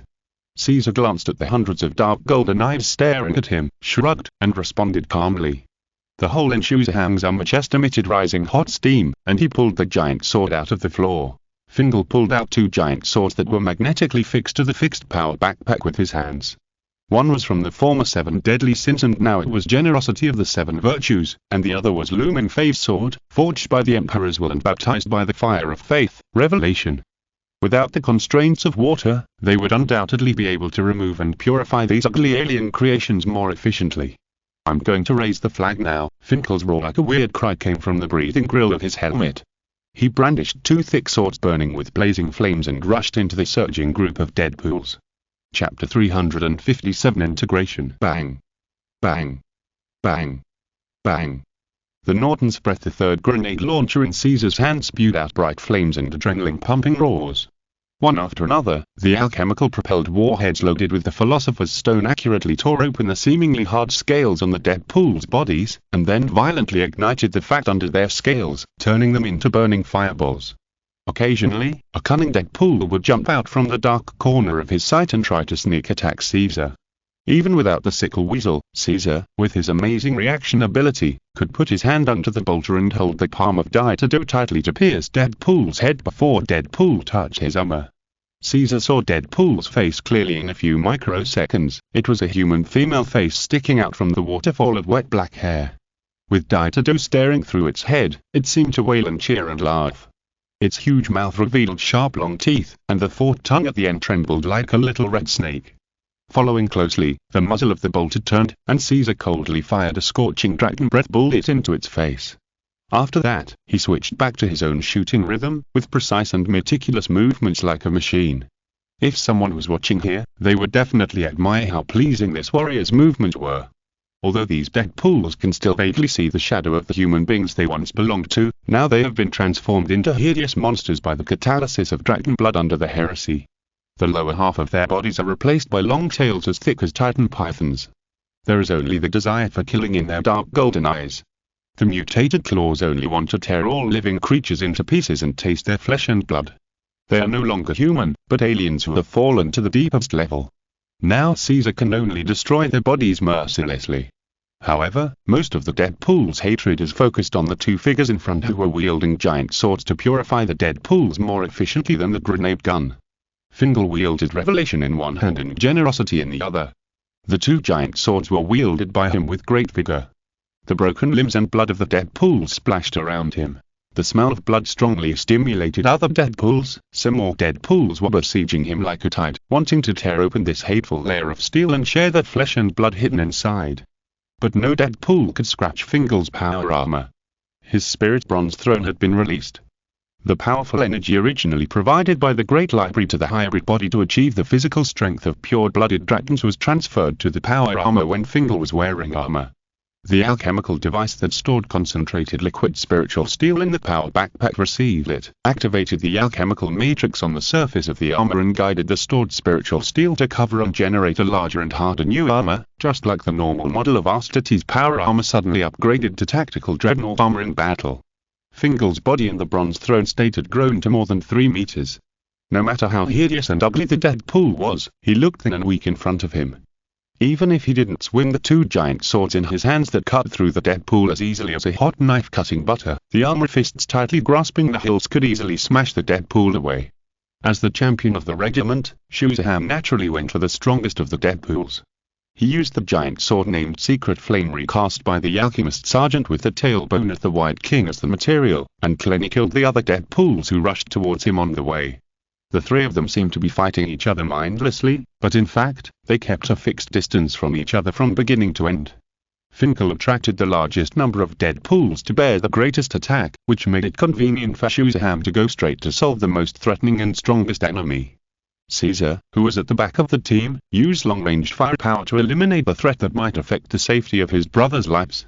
This tactical formation is also recorded in the Astartes Codex. Of course, the works written by the Primarch not only wrote about the establishment and norms of the Astartes regiment, but also wrote a lot of military strategies and tactical knowledge, guiding the small-scale Astartes regiment on how to build itself and train warriors.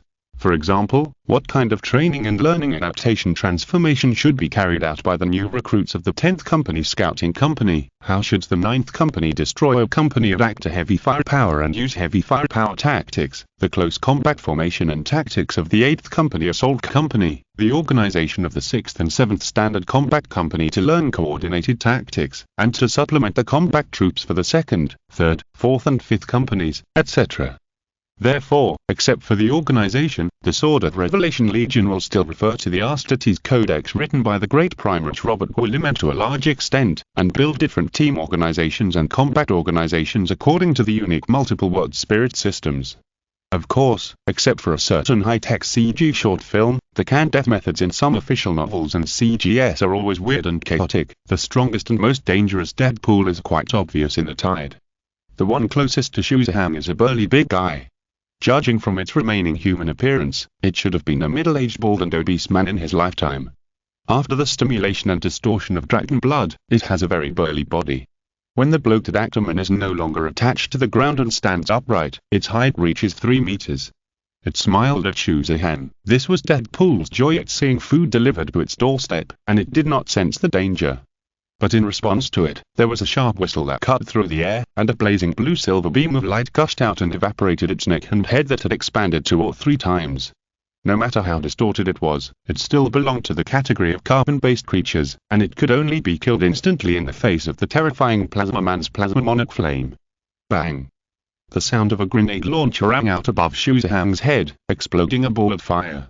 This time, the dragon breath bomb unexpectedly did not hit the target Deadpool's body, which was rare. The Deadpool who suddenly came out of the darkness above his head actually held 2 black bone knives in his claws, and just now it cut through the attacking bomb with one knife and went straight to Shuzahan. However, Caesar did not follow up with a second shot. He had already reminded him, and Shuzahan would handle the rest. Indeed, Deadpool was able to use weapons mostly because of the weapon skills he had learned in his previous life. He inherited these skills when he became Deadpool, and strengthened his weapon skills to the extreme that he could not touch in his previous life with his amazing killing instinct and strength. But when it faces a warrior who has experienced the true battle, what use can such so-called extreme skills be? What's more, this warrior is equipped with sacred steel. How can a mere bone knife hurt him?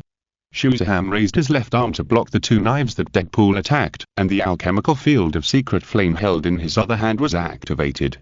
The monarch flame was used on the sword in the form of high-temperature heating, and the whole giant sword instantly became like a red-hot iron block, followed by a swift action that no one could see clearly, splitting this Deadpool into several sections in the air, and the remaining fiery red night shadows in the air were particularly eye-catching under the dim curtain.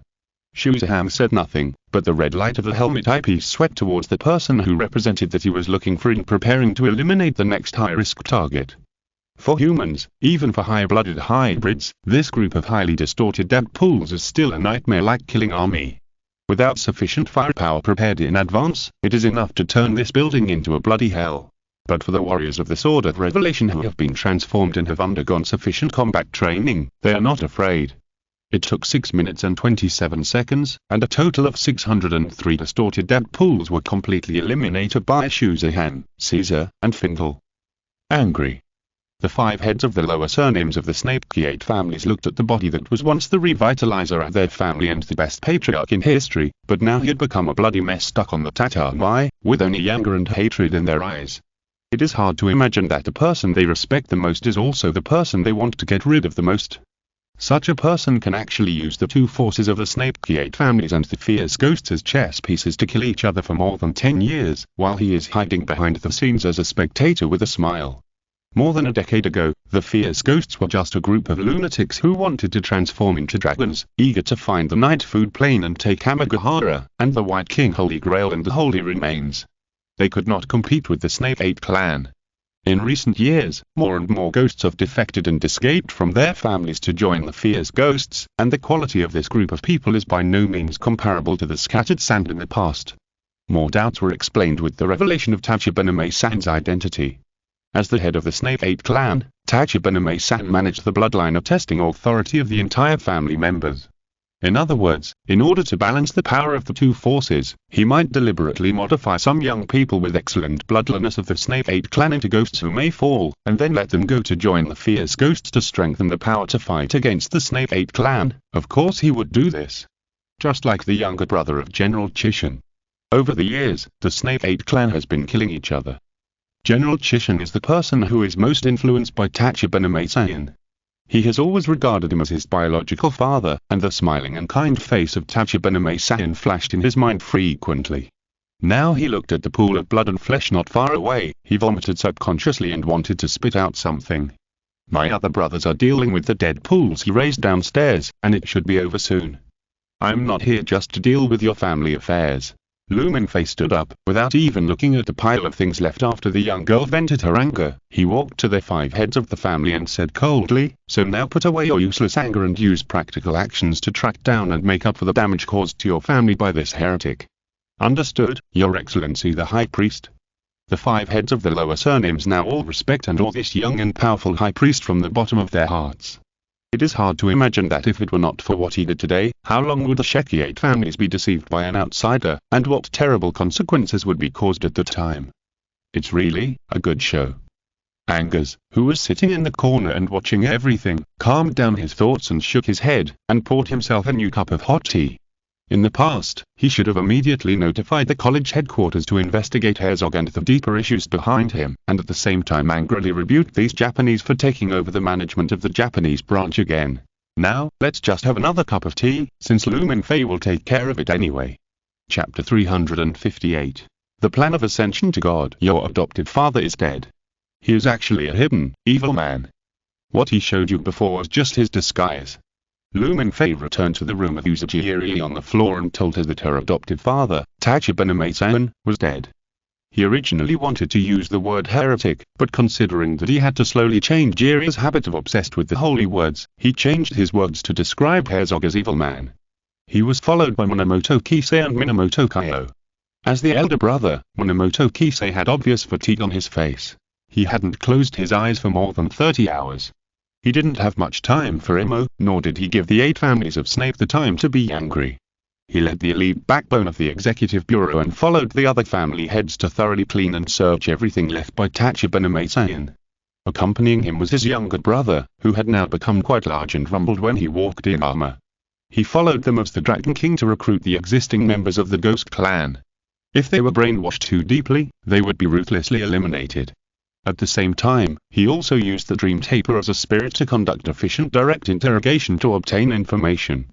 From the face revealed after taking off the helmet, you can still vaguely see the remaining beauty of the girl, but more of it is as calm and resolute as steel. It seems that all the grievances, anger, and unwillingness were all poured out with the fallen fist when he killed Herzog that day.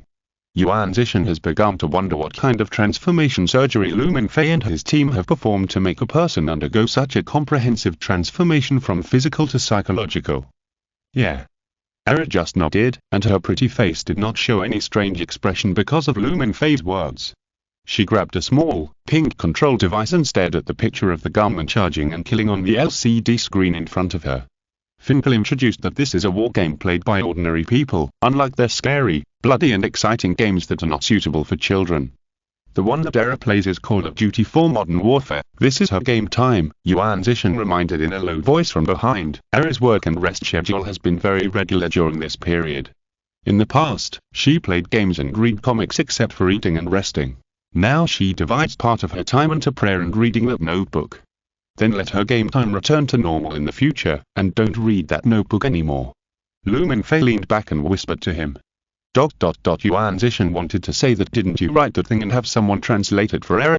However, considering that the current Mingfei may have a big change in thinking from the Mingfei who came to Japan half a year ago, he didn't say more. But Eri is in a good state now, and the fake Tachibana is not worth her even a little emotional ups and downs. Yuan Zishan has thought about teaching Eri the principles of dealing with people, but now his concern for her is limited to playing video games with her. It seems that my worry about you losing control of your emotions was unnecessary. That's good. There's nothing worth remembering about that kind of evil person.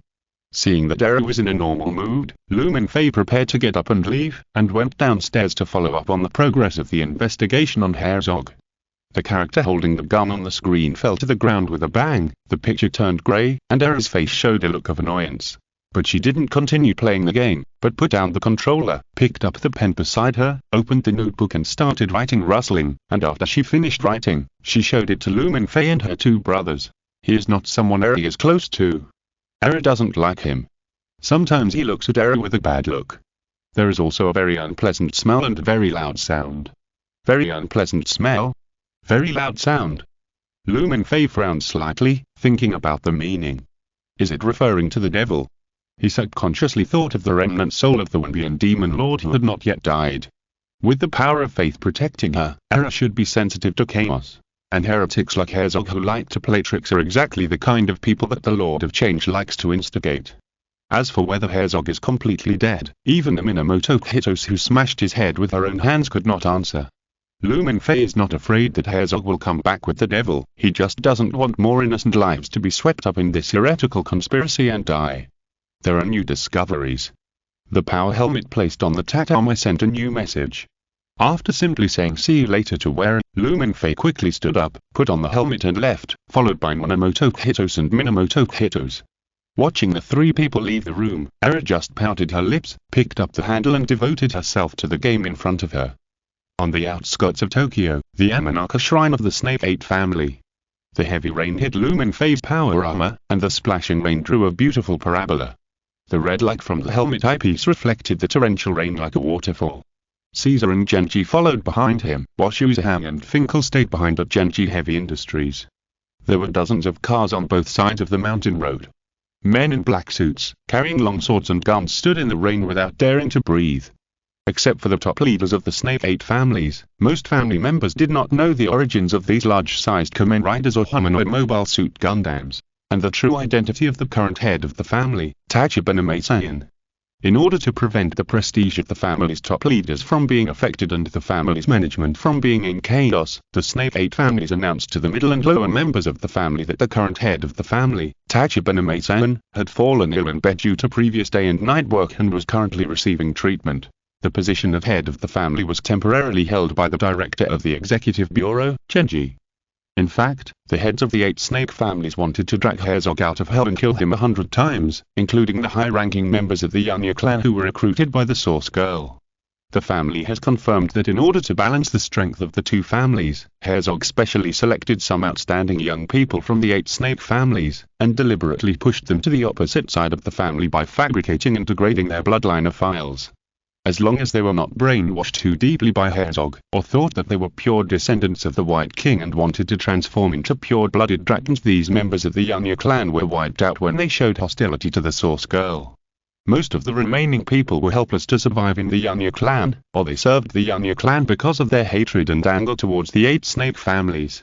After a simple and direct spiritual baptism, the men among these people will be recruits with qualified bloodliness. After the end of this trip to Japan, they will be packed with the mixed blood selected by the 8 snake families and sent back to the Sword of Revelation Corps for transformation surgery. Mingfei estimated that he could recruit about 1,000 male recruits from the Japanese branch this time, but this number is still too small for a legion of 100,000 people. Although the clan shrine of the Snake 8 families is classical, it has been carefully renovated and does not feel dilapidated. The inner wall of the main hall is a circle of carefully painted ukiyo-e, decorated with phosphorus pigments. The eyes are bright and lifelike, and the demons and ghosts who seem to break out of the wall to continue the war seem to shrink their necks and dare not make trouble after the 3 heavy armored warriors stepped in. This is the place where the Snake 8 families gather, but Mingfei did not come here to attend the meeting to discuss the future of the Snake 8 families. Led by General Chishang's assistant Yabuki Sakura, the 4 of them came to the door of the Dark Hall in Herzog's shrine. The ancient vermilion door showed signs of being violently destroyed. "Young master, you are here." Yuan Zishan's subordinates Crow and Yaksha came forward, holding a large flashlight in their hands. "There is no light inside. Is there anything special here?" Yuan Zishan asked. "Yes, this is the secret storage room at Tachibana, Herzog. Even the priests of the family don't know what is inside this dark hall," Crow said, and together with Yaksha, he led Yuan Zishan and Mingfei and his group into the dark hall. It was hard to imagine that Herzog was actually a collector. Both sides of the dark hall were shelves as high as the roof. The exhibits on the shelves were dazzling, ranging from Buddha statues from the Nara period to classical erotic paintings, as well as piles of ancient rare books in thread-bound format, 7 or 8 shelves of out-of-print vinyl records, and several walls full of antique mechanical watches. Although Caesar was once a nobleman with taste and was quite knowledgeable about collectibles, he could not feel any appreciation for these precious and expensive collections. He could only feel the disgusting greed of the collectors behind them through these collections. "What's in this box?" Yuan Zisheng saw a wooden box placed on the table. When he walked over and was about to open it, he was held down by Crow.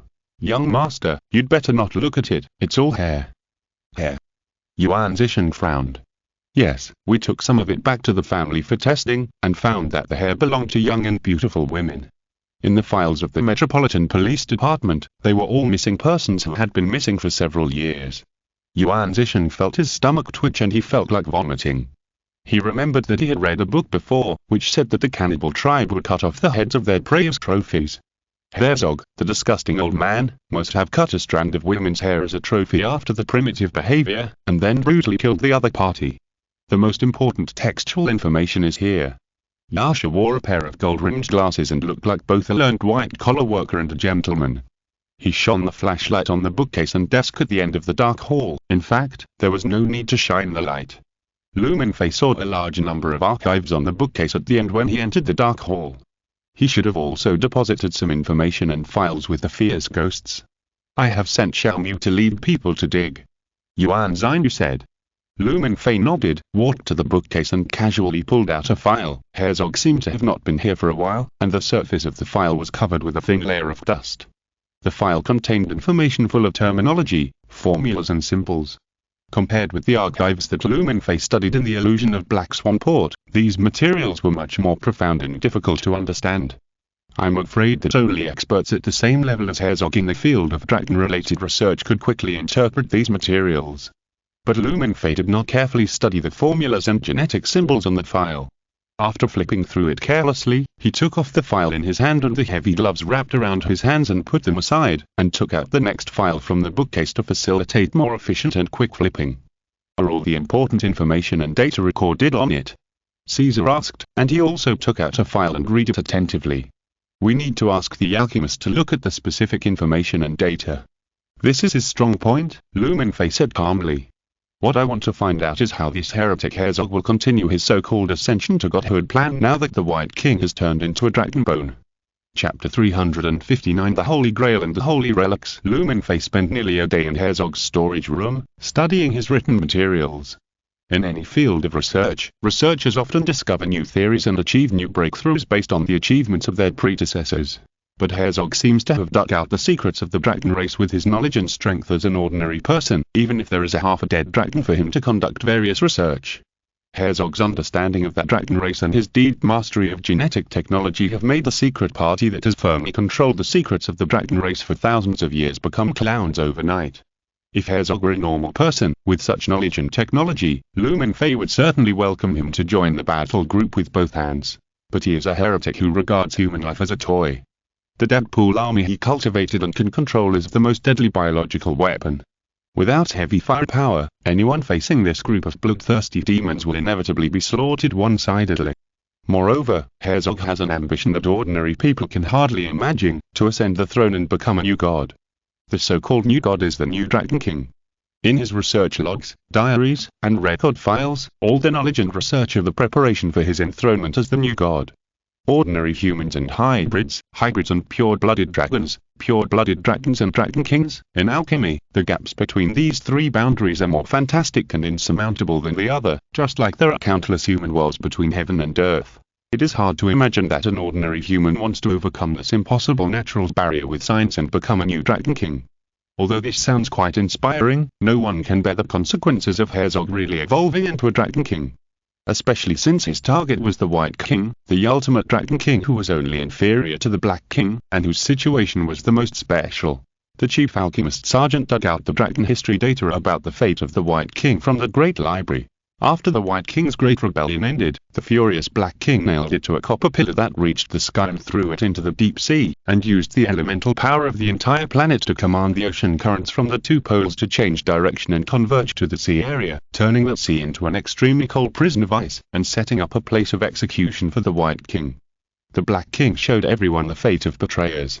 When the royal families occupying the Eurasian continent looked to the north, they would see the copper pillar that rose from the ice sea, the inky black clouds forever shrouded there, and the roaring blizzards constantly reinforced the ice cage. After 6 epochs of freezing, the White King's power was exhausted, so the Black King sank the White King and the copper pillar into the volcano and turned them into ashes. He then swallowed the ashes and took back the great power he had once bestowed on the White King. After thinking that he had completely wiped out the White King and its bloodliner, the Black King began to go crazy because of the strange emotions of the dragons themselves. He rushed up to the sky in pain and crashed into the seabed to vent his sadness. When the story got to this point, Old Tang couldn't hold it anymore, and he said happily, "This Black King is just nonsense. Fortunately, Captain Lou is not like this, otherwise I would be so unlucky." There was no respect for the ancestor of the bloodliner at all, but it is certain that during the 6 epochs of freezing, humans sneaked into the execution ground, reached a contract with the frozen White King, and took the opportunity of its resurrection away from there. But now the White King is dead, and its dragon bone cross is stored in the miracle city where the emperors will came. No villain dared to steal it. Then what can Herzog, the heretic, do? Ascend to the devil? Impossible. The Lord of Changes has not noticed this world at all, and the remaining remnant soul of the Lord of Changes cannot support it to complete this ritual. More information was sent over, and Mingfei continued to spend time reading, digging out the secrets behind the heretics, speculating on the heretics' current plans, and preparing a plan to wipe out the heretics and alien demons at once. Now the Tokyo Meteorological Agency's heavy rain warning is issued. The rainfall in the Tokyo area will further increase tonight. The rainfall in some areas is expected to reach 100 mm per hour. The rain may continue to increase in the next few days. Please reduce going out. At the same time, the Tokyo Heavy Rain and Tidal Disaster Prevention Plan has been launched. On the 14-inch small color TV in the ramen shop cart, the spokesperson of the Tokyo municipal government had a solemn expression. The heavy rain hit the shed and crackled. In this weather, basically no one would run out to eat a bowl of ramen. The old master of the small store cart was idle and worked hard to wipe the wet tables and chairs. Suddenly, 2 sword-like lights pierced through the darkness of the street. A black Maybach appeared at the end of the long street, cutting through the accumulated water and driving slowly, and finally quietly stopped at the roadside. The car door opened, and a pair of high-end custom-made leather shoes stepped in the rain without any hesitation. An old man got out of the car. He was wearing a custom-made black suit and a rose-red bow tie. He didn't look like someone who would run to a ramen cart to eat ramen late at night. "It's closed today." The ramen chef turned off the colored lights around the sign and said without looking up, "I'm not going to pay, so you're not open for business." Angus smiled happily and sat on the chair. "Ange, you were always such a bastard." The ramen chef stamped his feet in anger. "And didn't you come here the night before last? Before you left, didn't you say goodbye to each other solemnly like in an art film? Don't tell me that you came here again because my ramen is delicious." Bingo. Ange snapped his fingers. The ramen cooked by the emperor himself, 1 less bowl. A bowl of bone soup ramen, plus a boiled egg, thank you. "I'm not your personal chef." Although Uzujiu cursed, he still threw himself into the soup pot helplessly. No one could have imagined that this old man with white hair combed into a part and a black towel tied on his forehead, who looked like he had been dealing with ramen all his life, would be the supreme who once controlled the 8 snake families, the only and most powerful emperor. I can't help it. The heads of the 8 Sheki families are all very busy now. If it weren't for this, I would be in the most luxurious club in Ahi now, with various idol-like beauties lighting cigarettes and pouring wine for me, so an old man like me can only drink cheap wine with you, the outdated supreme. Angus shrugged, filled a small cup with sake and drank it one cup after another. "It's none of my business. I told you very clearly the day before yesterday that I have nothing to do with the 8 Sheki families now." "Then the White King must have something to do with you," Angus said faintly. Uzujiu raised his head, and the white smoke rising from the soup pot could not cover up his sharp eyes like swords. "I've already said, the thing called Emperor has been completely extinct in 1945.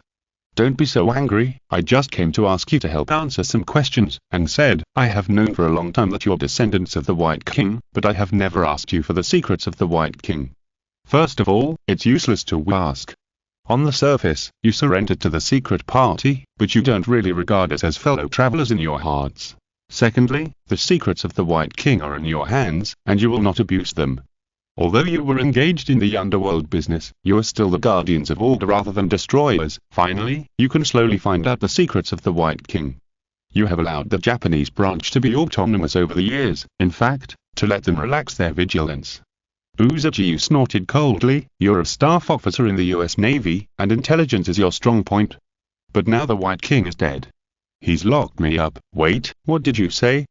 Uzuchi suddenly didn't react and was stunned. The White King is dead. I personally visited the dragon bone cross that it left behind after its death. It is the most beautiful and greatest work of art in the world. Angus said lightly. He is dead. How is it possible? Such a great existence, Uzuchi. I realized belatedly, the elemental turbulence half a year ago, and the collapse of the night food route, were you responsible? What is the night food route? I don't know. Angus calmly drank a sip of sake. I have visited the dragon bones, but I did not participate in killing the White King. The one who killed him was my student. Well, he is indeed my student. I am semi-retired now. Wait, you said your student killed the White King? Uzuchi looked doubtful about his life. That was the fucking White King. The strongest dragon king only under the Black King. To be able to kill that kind of guy, did you accept an Ultraman from the Heisei generation as your student? Good shit. But I don't know the details. If you want to ask, you can ask him in person. I'm familiar with it, so hurry up and scoop it up. Angus urged. Uzuchi silently scooped out the ramen and put it in a bowl, then poured steaming bone broth on it, spread 2 thick slices of barbecue pork, added 2 sliced braised eggs and seaweed, and then held it in front of Am with both hands. To celebrate the death of the White King, you'll get double that barbecue pork and braised eggs. Are you so sure it's dead? Isn't there a possibility of resurrection? And took a bite of the barbecue pork. The current head of the Snake 8 families is an imposter, but he's also a crazy and ambitious man. The day I came to eat noodles, he was pulled out by my students and beaten into a paste. TSK. These juniors are talking nonsense. Uzuchi sneered disdainfully, and what do you mean by your first question? It means exactly what it says. My Ultraman student believes that thanks to the fake head of the family, things here are not over yet, and said. The students are busy, and I, as a teacher, can't just sit around, so I ran out to help collect some information. I retired more than 60 years ago. But before you retired, you burned down the precious historical collection of the Snake 8 clan, so I had no choice but to come to you. You'd better answer my question first. Uzuchi was silent for a long time. Finally, he walked around the car and sat down next to Angus, and poured himself a small glass of sake. To be honest, I don't know. What kind of answer is that? I really don't know. Since you claim to have seen his dragon bones, theoretically, he is indeed dead. Theoretically? What about not theoretically? Then he may not be dead yet. After all, his elemental authority is a unique spirit. The death of the body does not mean the destruction of the spirit. Uzuchi drank 2 glasses of sake, sighed, and recounted the origins of the Snake 8 clan. In the Imperial Chronicles handed down in the family, when the White Emperor was imprisoned in the place of execution by the Black Emperor, a human sneaked in there, reached a contract with the White Emperor, and obtained the Holy Child. This is a code word, referring to the bones and blood of the White Emperor. That human thus became the father of the Snake 8 clan, and the White King is like the mother of the Snake 8 clan, so we call the White King she, but it may not really be female. It contaminated humans with dragon blood. The Holy Child is divided into 2 parts. The Holy Grail and the Holy Remains. The Holy Grail refers to the blood of the White King, and the Holy Remains refer to her bones given to humans by the White King. The Holy Grail spread with the reproduction of the bloodline of the Snake 8 clan, while the Holy Remains, which needed to be nourished by blood and flesh for the White Emperor to revive, were sealed in the well of corpses. Later, the Snake 8 clan used this well as a foundation to build a shadow kingdom called Night Food Origin. They were equivalent to betraying the White King. Then how did a piece of his bone turn into the 8-headed Ghidorah when you didn't feed him? I watched the precious video of the resurrection thing in the Snake 8 clan. To be honest, if the thing really gets out, you'd better pray that giant leather-suited people and robots really run out of Japan to save you. Then we have to talk about the first catastrophe of the Snake 8 clan. Uzuchi side. I think you should have heard of the Japanese mythology. The father of the gods is named Izanagi, and the mother of the gods is named Izanami. Izanami is the name of the holy relics. In the mythology passed down by the family, Izanami is a god who hates mankind. She is imprisoned on the other side of Yona Hirazaka. If she returns to the world, she will transform into the 8-headed snake and devour the entire world. And the 3 high priests are responsible for suppressing her. Their titles are Amaterasu, Tsukayama, and Susanoo. This title is passed down from generation to generation.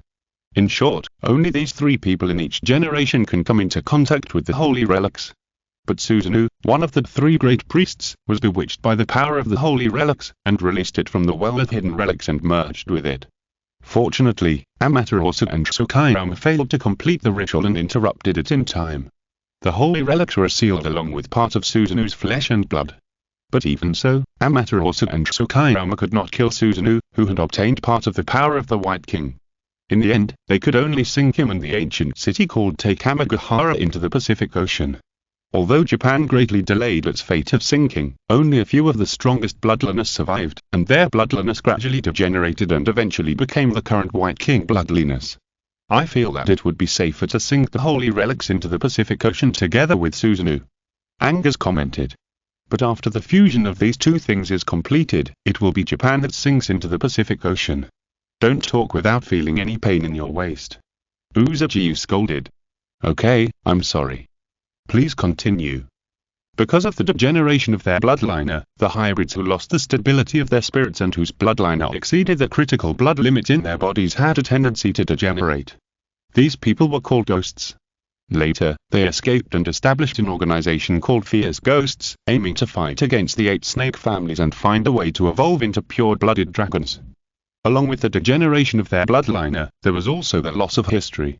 The ghosts who did not escape and were firmly controlled, or who were caught, were all exiled to the Night Food Plane, which they considered to be a place of exile. However, the 8 snake families rediscovered this part of history hundreds of years ago and stopped this behavior.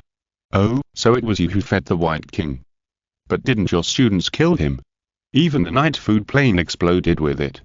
Uzuchi said, but as I said, the elemental authority of the White Empire is a unique spirit, and the death of the body does not mean the destruction of the spirit. So, the Holy Grail that has merged with a part of the holy relics, namely Susanoo, is a risk factor for the White King's possible resurrection. In theory, that's true. But now this Holy Grail has sunk into the deepest part of the Japan Trench together with Takamagahara. Then I have some very bad news to tell you. Angus scowled, took out a photo from his chest pocket and placed it in front of Uzuchi. It was a nuclear-powered icebreaker, the Lenin. Almost 20 years ago, someone deliberately rammed an icebreaker carrying an ancient dragon embryo into it, probably trying to awaken your Susanoo through a blood sacrifice. Uzuchi looked at the photo with a pale face. But don't worry, my extremely strong student will help us with everything. Angus laughed, wiping away the sadness on his face, and patted Uzuchi on the shoulder. Eva, please compile a record of what Uzuchi's parents said just now and send it to Captain Mingfei. Okay, Principal. Uzuchi looked around blankly, unable to find that person who made the clear female voice. Don't look around, bring me 3 more bowls of bone broth ramen, double that barbecued pork and braised eggs. Ange, are you a pig? And our friendship is not good enough to treat you to 4 bowls of ramen for free. Uzuchi broke away from the solemnity of recounting the ancient history of his family and turned back into the ramen chef.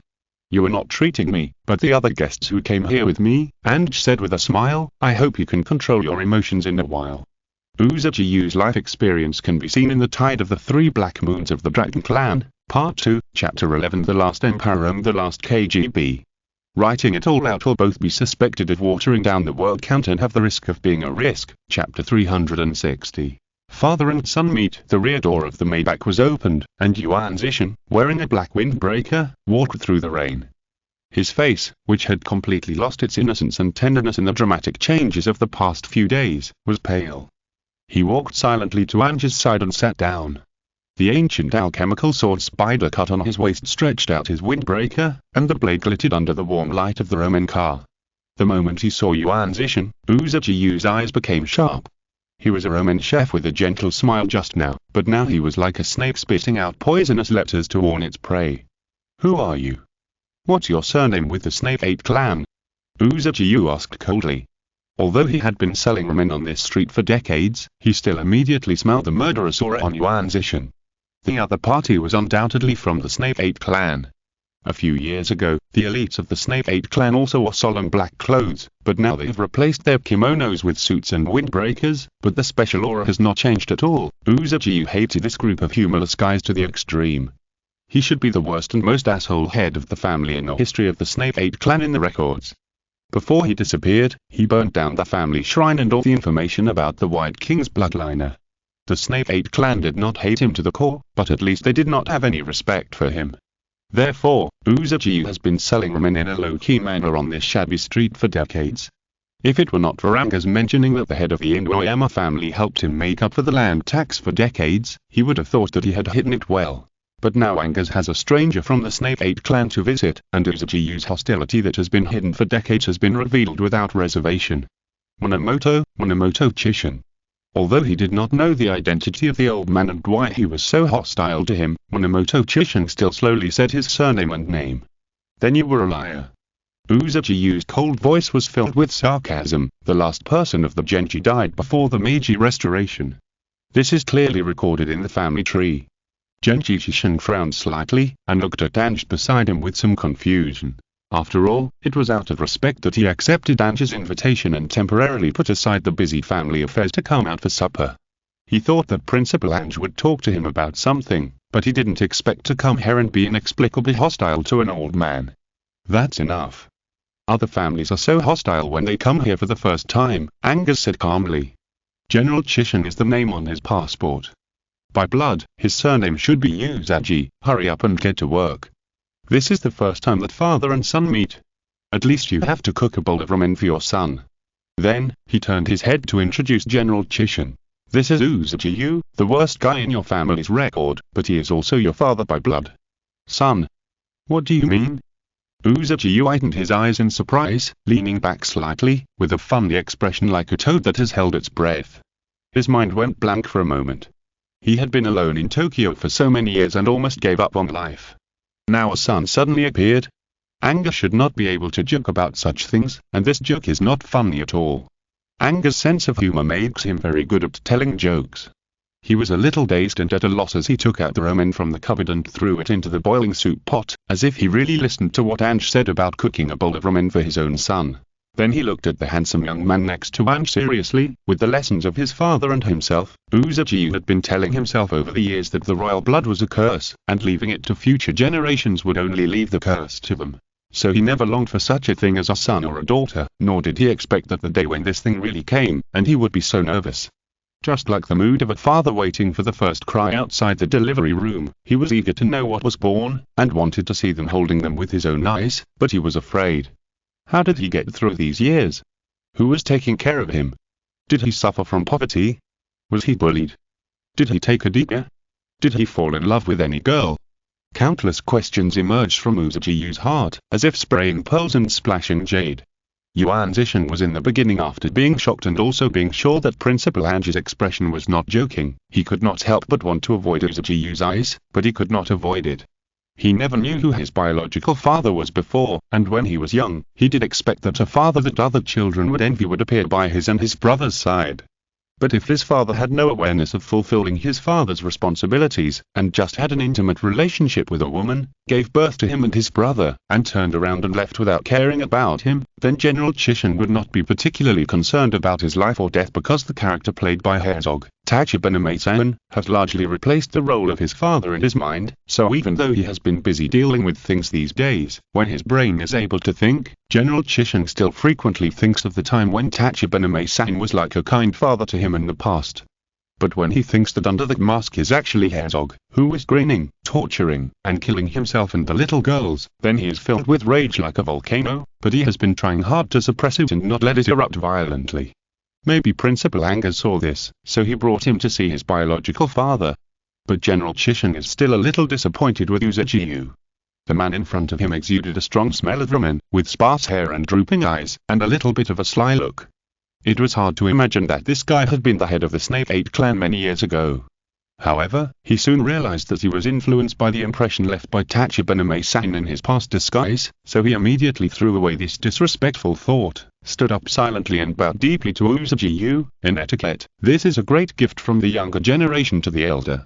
The muscles on Uzuchi-yu's body and face were shaking uncontrollably, as if a lightning bolt had struck him, and at the same time aroused his past memories. He stared at Minamoto Kisei, and said with a violent trembling voice, "I didn't expect you to be so big, although it's not the son you expected, your blood is really flowing in my veins." Angus said lightly, and after drinking the last glass of sake, he seemed to be ready to get up and leave so as not to disturb the time of father and son reunion. For a moment, a warm feeling also rose from the depths of Minamoto Kisei's heart. "You look so much like Yuriko, is your mother okay now?" Uzuchi said softly, "I didn't expect that so many years have passed." Angus, who was about to leave the seat, and Yuan Zishan, who had just felt a little warmth in his heart, were stunned. They looked at each other with suspicion in their eyes. Yuriko. Angus had thought about the various reactions of Uzuchi after learning the news, but where did a Yuriko come from? What is Yuriko? After a moment, he realized that this was the name of a Japanese woman, so he asked suspiciously and cautiously, "Allow me to ask one more question, what's the matter with this Yuriko?" "Ah, isn't he Yuriko's son?" Uzuchi scratched his head and reported another name hesitantly, "Is that Yuri?"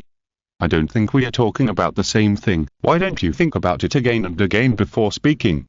Could it be Tsutumi-san?" "Kyoko." Uzuchi looked at Anger's shock and anger and Yuan Zishan's strange expression while racking his brains to recall, "Is that Yoko? Yoko's sister?" "Yoko's sister? You old bastard. Didn't you tell me with a serious face and solemn oath the day before yesterday that you are living a lonely and miserable old age in order to eliminate your bloodline and not give birth to super-hybrid offspring in your generation? Didn't you stay away from all women and be as pure as a virgin? What's the matter with you, Riko? What's the matter with you, Where did Tsutumi-san and Kyoko come from? And Yoko's family, why the hell do they have sisters? In fact, you, an old pervert, have not changed your nature at all over the years, right? Why didn't your report on organ failure, which you used to sell your misery, mention kidney failure as well?" Angus was furious and complained, "Don't tell me that super-hybrid offspring are actually all over Tokyo. You have a whole class of illegitimate children." "No. Absolutely not. I have taken sufficient contraceptive measures." Uzuchi said seriously, "They are all my friends and have proper jobs. Work. The job of seducing ramen chefs to bed. When I said stay away from women, I meant stay away from women. But it's not easy for an old widower like me to live alone. Is it wrong that I often go to the pub to have a drink to relieve boredom? Is it wrong that the women in the pub like me? After all, even if I'm old now, I'm still a handsome man. And it's not wrong that I drink a little more sometimes, right?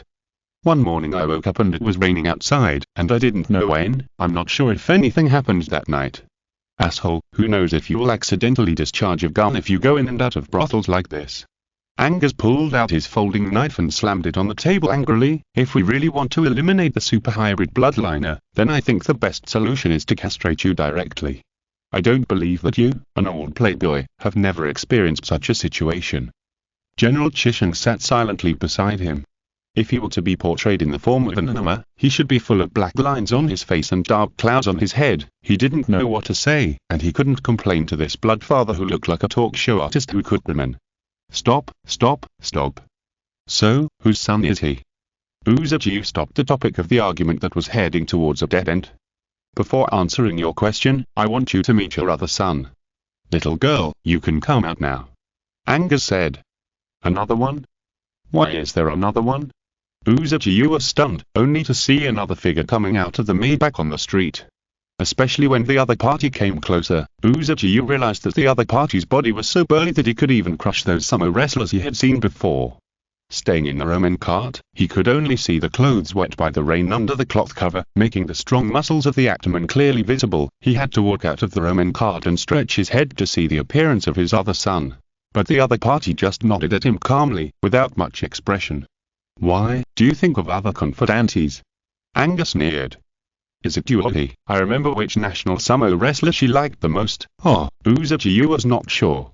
Father, Kyo and I don't know who our mother is, Minamoto Kisei interrupted Uzuchi, who might have triggered a new round of complaints and ridicule from Principal Anger, and said calmly, we're both test tube babies, and our genes come from the sperm sample you donated to the University of Lyon in France. Someone has preserved it for more than 20 years. It first entered a gene bank established by the Germans. After the end of World War II, it flowed into the Soviet Union. A man named Herzog used your gene sample to cultivate test tube babies. Things after that were a bit complicated. Anyway, Kyo and I were brought back to Japan. Can test tube babies be made with the little gene sample? Kisei, Kyo, Uzuchi's face looked a little strange, and his eyes moved back and forth between Minamoto Kisei and the more than 2-meter tall Minamoto Kyo, a twin brothers. Yes. General Chishin nodded. He hesitated for a moment, took out a photo from the pocket of his windbreaker, turned around and put it in front of Uzuchi. The photo showed two boys climbing on a small agricultural helicopter to take pictures. The older one was wearing flying headphones, with a rogue smile and a proud look, while the younger one was leaning against the cabin door. His round cheeks looked a little chubby in the sunset. Both boys were as handsome as girls. For a moment, he noticed his brother's touched gaze behind him.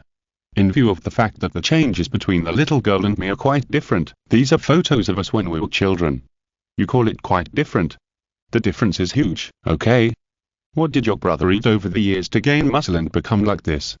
Uzuchi widened his eyes again, picked up the photo and kept comparing the boy in it with the big guy standing silently in the rain.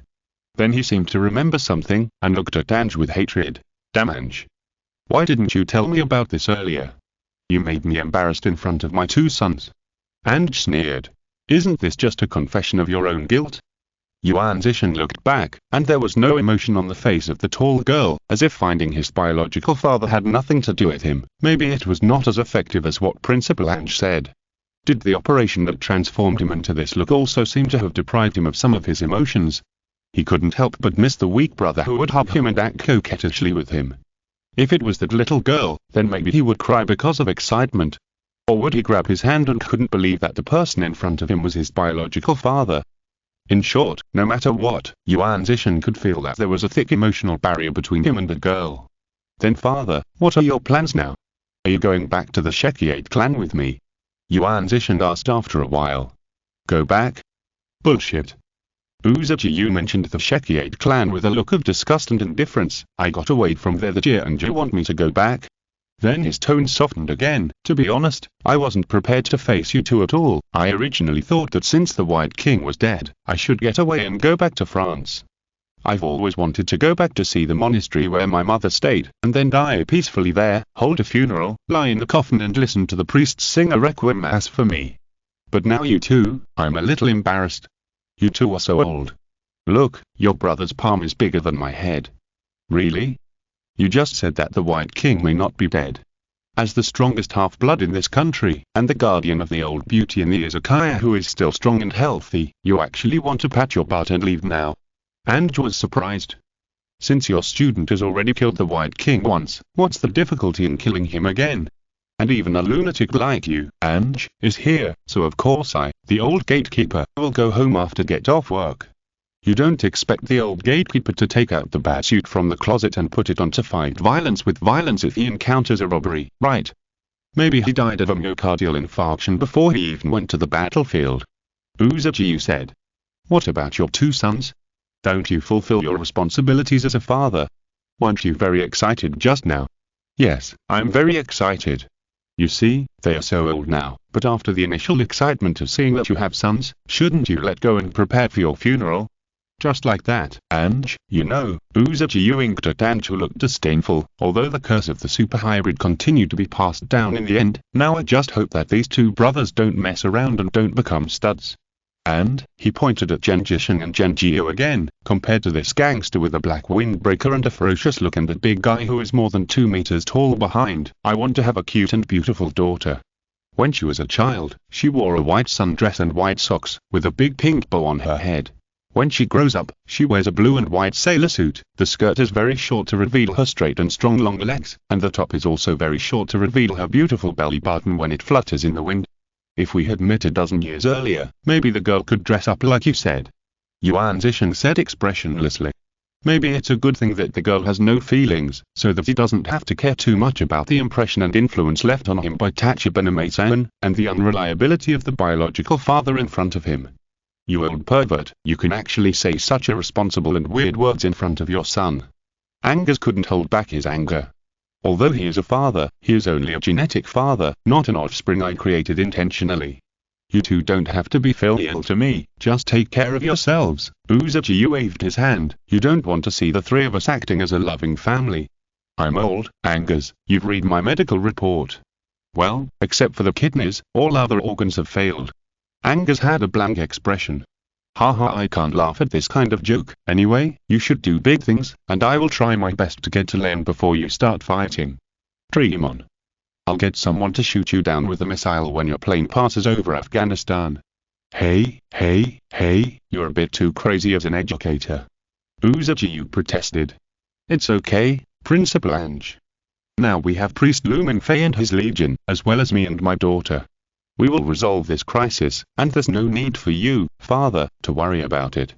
I'm very happy to see you today. Although it's a little different from what I imagined, I have no regrets. You can keep the photo as a souvenir or burn it. Please take care of yourself in the future. Yuan Zishan stood up silently and walked into the rain without looking back. This is what a real man should be. It would be too embarrassing to cry. Uzuchi nodded, approving of Yuan Zishan's performance. You're such an old bastard. And cursed, I shouldn't have brought them to see you. Uzuchi shrugged. I'll treat you to ramen tonight. Forget it, since you're going back to France, I'll tell you one more thing, and shook his head, seeming a little helpless. In addition to being used to create these two brothers, your gene sample also created an embryo, which means you have a genetic daughter. Now you, an old pervert, can rest assured in Len's coffin. Daughter.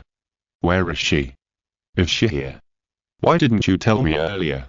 Uzuchi's eyes lit up and he immediately looked at the Maybach expectantly, hoping that someone would get out of the car. Hey. Isn't it bad to show your double standard of favor in girls over boys when your son hasn't even left yet? Or are you really a weird old pervert? Ange looked alert. Ange, what the hell are you talking about? Stop talking nonsense, where is she? What's her name? Do you have a photo? Uzuchi asked anxiously. Her name is Uzuchi. This year should be 18 or 19 years old. Now she is the head of the Snake 8 clan. Like her brother, she is a very beautiful girl, but she doesn't like to talk, or can't talk, because the high level of White King blood in her body causes her to release high-risk words when she speaks. By the way, where is she? Where is she now? Why didn't she come? Uzuchi asked anxiously.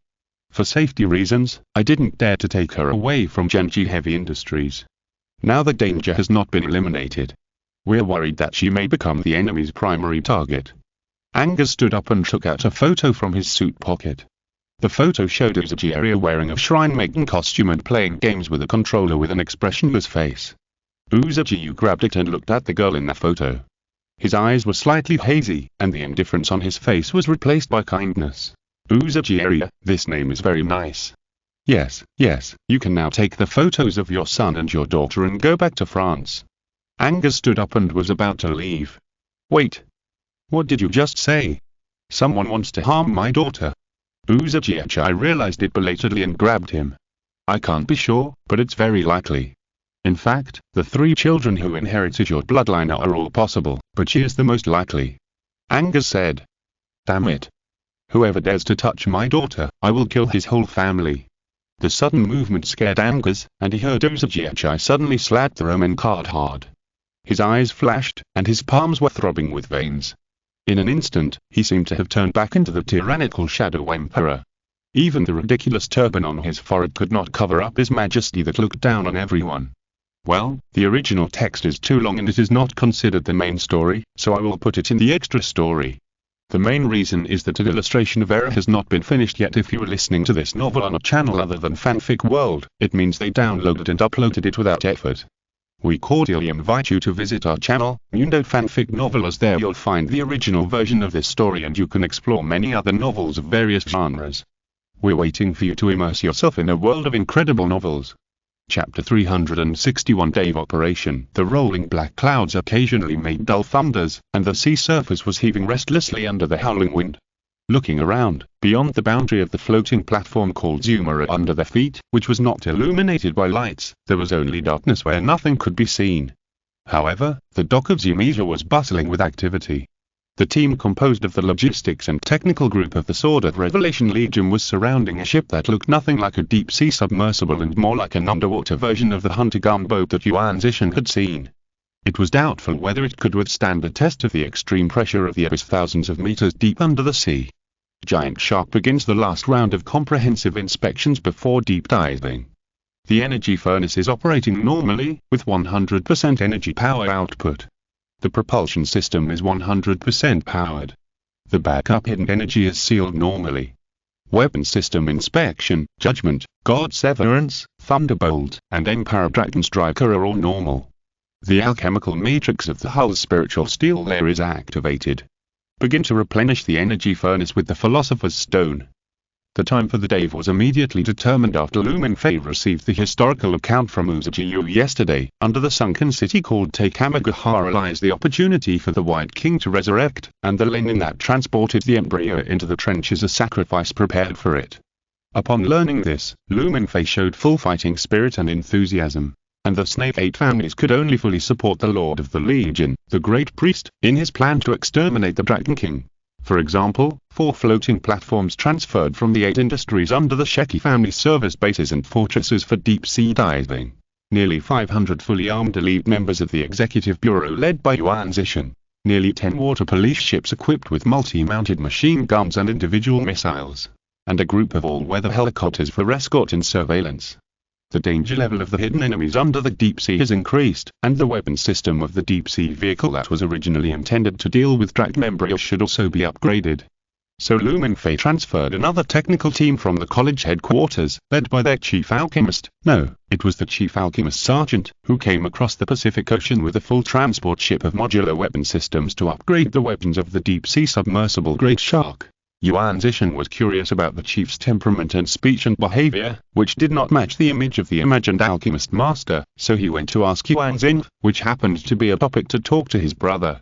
But when Yuan Zin said Sergeant Ronald's predecessor was Norton, the king of bronze and fire, Yuan Zishan said and his brain crashed again. Later, he reacted and wanted to know more, but Yuan Zin's shaking head made him realize that the deeper things belonged to the secrets of Mingfei's army and could not be said. The dock below him made a long woo sound, which temporarily overwhelmed the sound of the sea breeze and the raging waves. Yellow lights lit up on the 4 Sumera seats at the same time.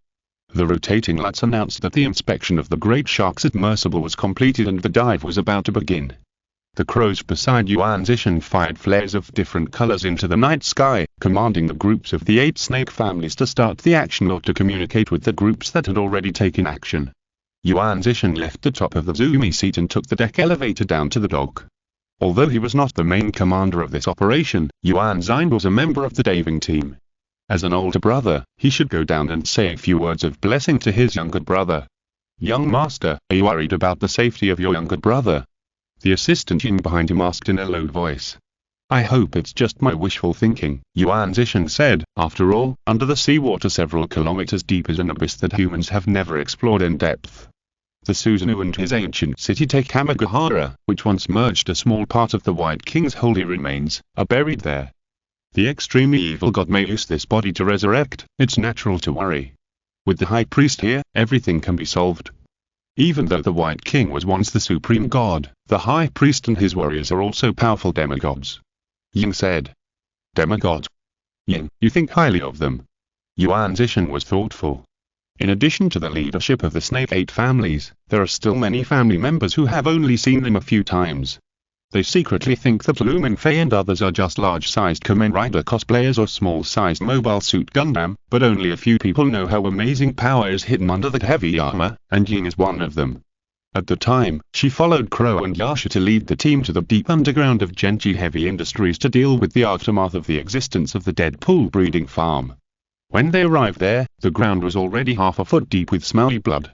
Then, with a bang, the rusty iron door with many claw marks on the surface was kicked open from the inside, and the more viscous blood behind that door was washed out with a large number of reptile body fragments or internal organs. Just when they were extremely nervous as if facing a great enemy, 3 armored giants covered with a strong smell of blood walked out of the door one after another, stepping on the blood. The not-so-white space made their figures look particularly tall and oppressive. When the attractive red light emitted from the helmet eyepiece swept over everyone, even the usually arrogant Crow now stood up straight like a student being inspected by a teacher and did not dare to make any rash moves.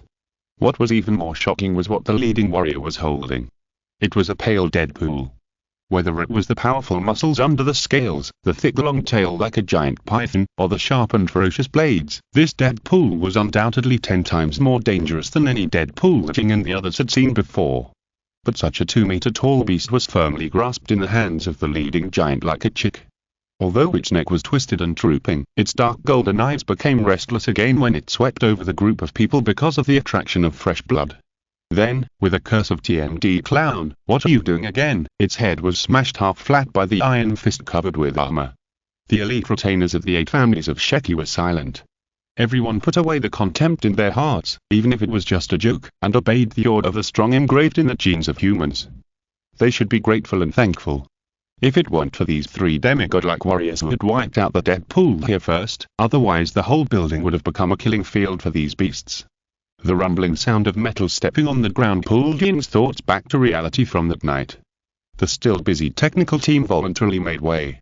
In the rotating yellow light of the dog, the demigod warriors who participated in this dive and extermination operation were walking. They were still wearing the magnificent and heavy power armor, and there was no other change because they needed to dive into the deep sea. Perhaps their armor was advanced enough to fight in any environment. The ferocious caliber explosive guns and white giant swords were hung on both sides of their waists through magnetic lugs. Although they all wore tactical helmets, Yuan Zishan still identified who they were from the different carvings on the power armor. The one walking in front and the tallest was undoubtedly Lu Mingfei, followed by Fenga, and the one walking at the end was Yuan Xin. Yuan Zishan recognized that there was a small cherry blossom carving on the outside of his brother's chest armor. "Chief!" Yuan Zishan called out. Maybe the noise was too loud and Yuan Xin didn't respond, so Yuan Zishan raised his voice and repeated it again, and Yuan Xin stopped and looked at him after realizing it. "Be careful." Yuan Zishan just nodded and said nothing, then continued to follow that team. For some reason, Yuan Zishan always felt that Xinyu seemed different from before. Was it because she was too nervous? "Don't worry, nothing will happen, everything is under the control of our leader." A heavy metal hand patted his shoulder, and Yuan Zishan turned around and saw a handsome face, with long hair shining like gold falling on the breastplate, slightly covering the golden needle with wings spread.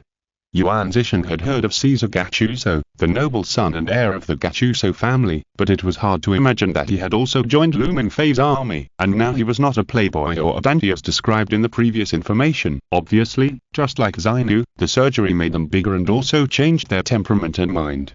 Caesar did not follow Lu Mingfei to dive, but stayed at Bazimija as the on-site commander. Xu Zihang also did not dive. This regiment champion who could spit out burning plasma from his chest was stationed at Genji Heavy Industries to prevent heresy. Is Herzog's target Eric? What exactly does he want to do? Thinking of this, Genji Kisei's heart sank. He and Genji Kisei were both able to protect themselves, but Era's situation was a little unstable. But it should be fine. The other half of the executive bureau was stationed at Genji Heavy Industries, and they were the 2 most elite branches in Kanto and Kansai.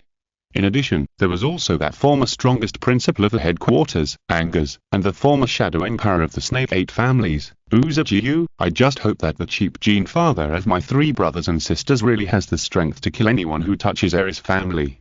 He glanced at the night sky outside the dog, and there was a flash of lightning.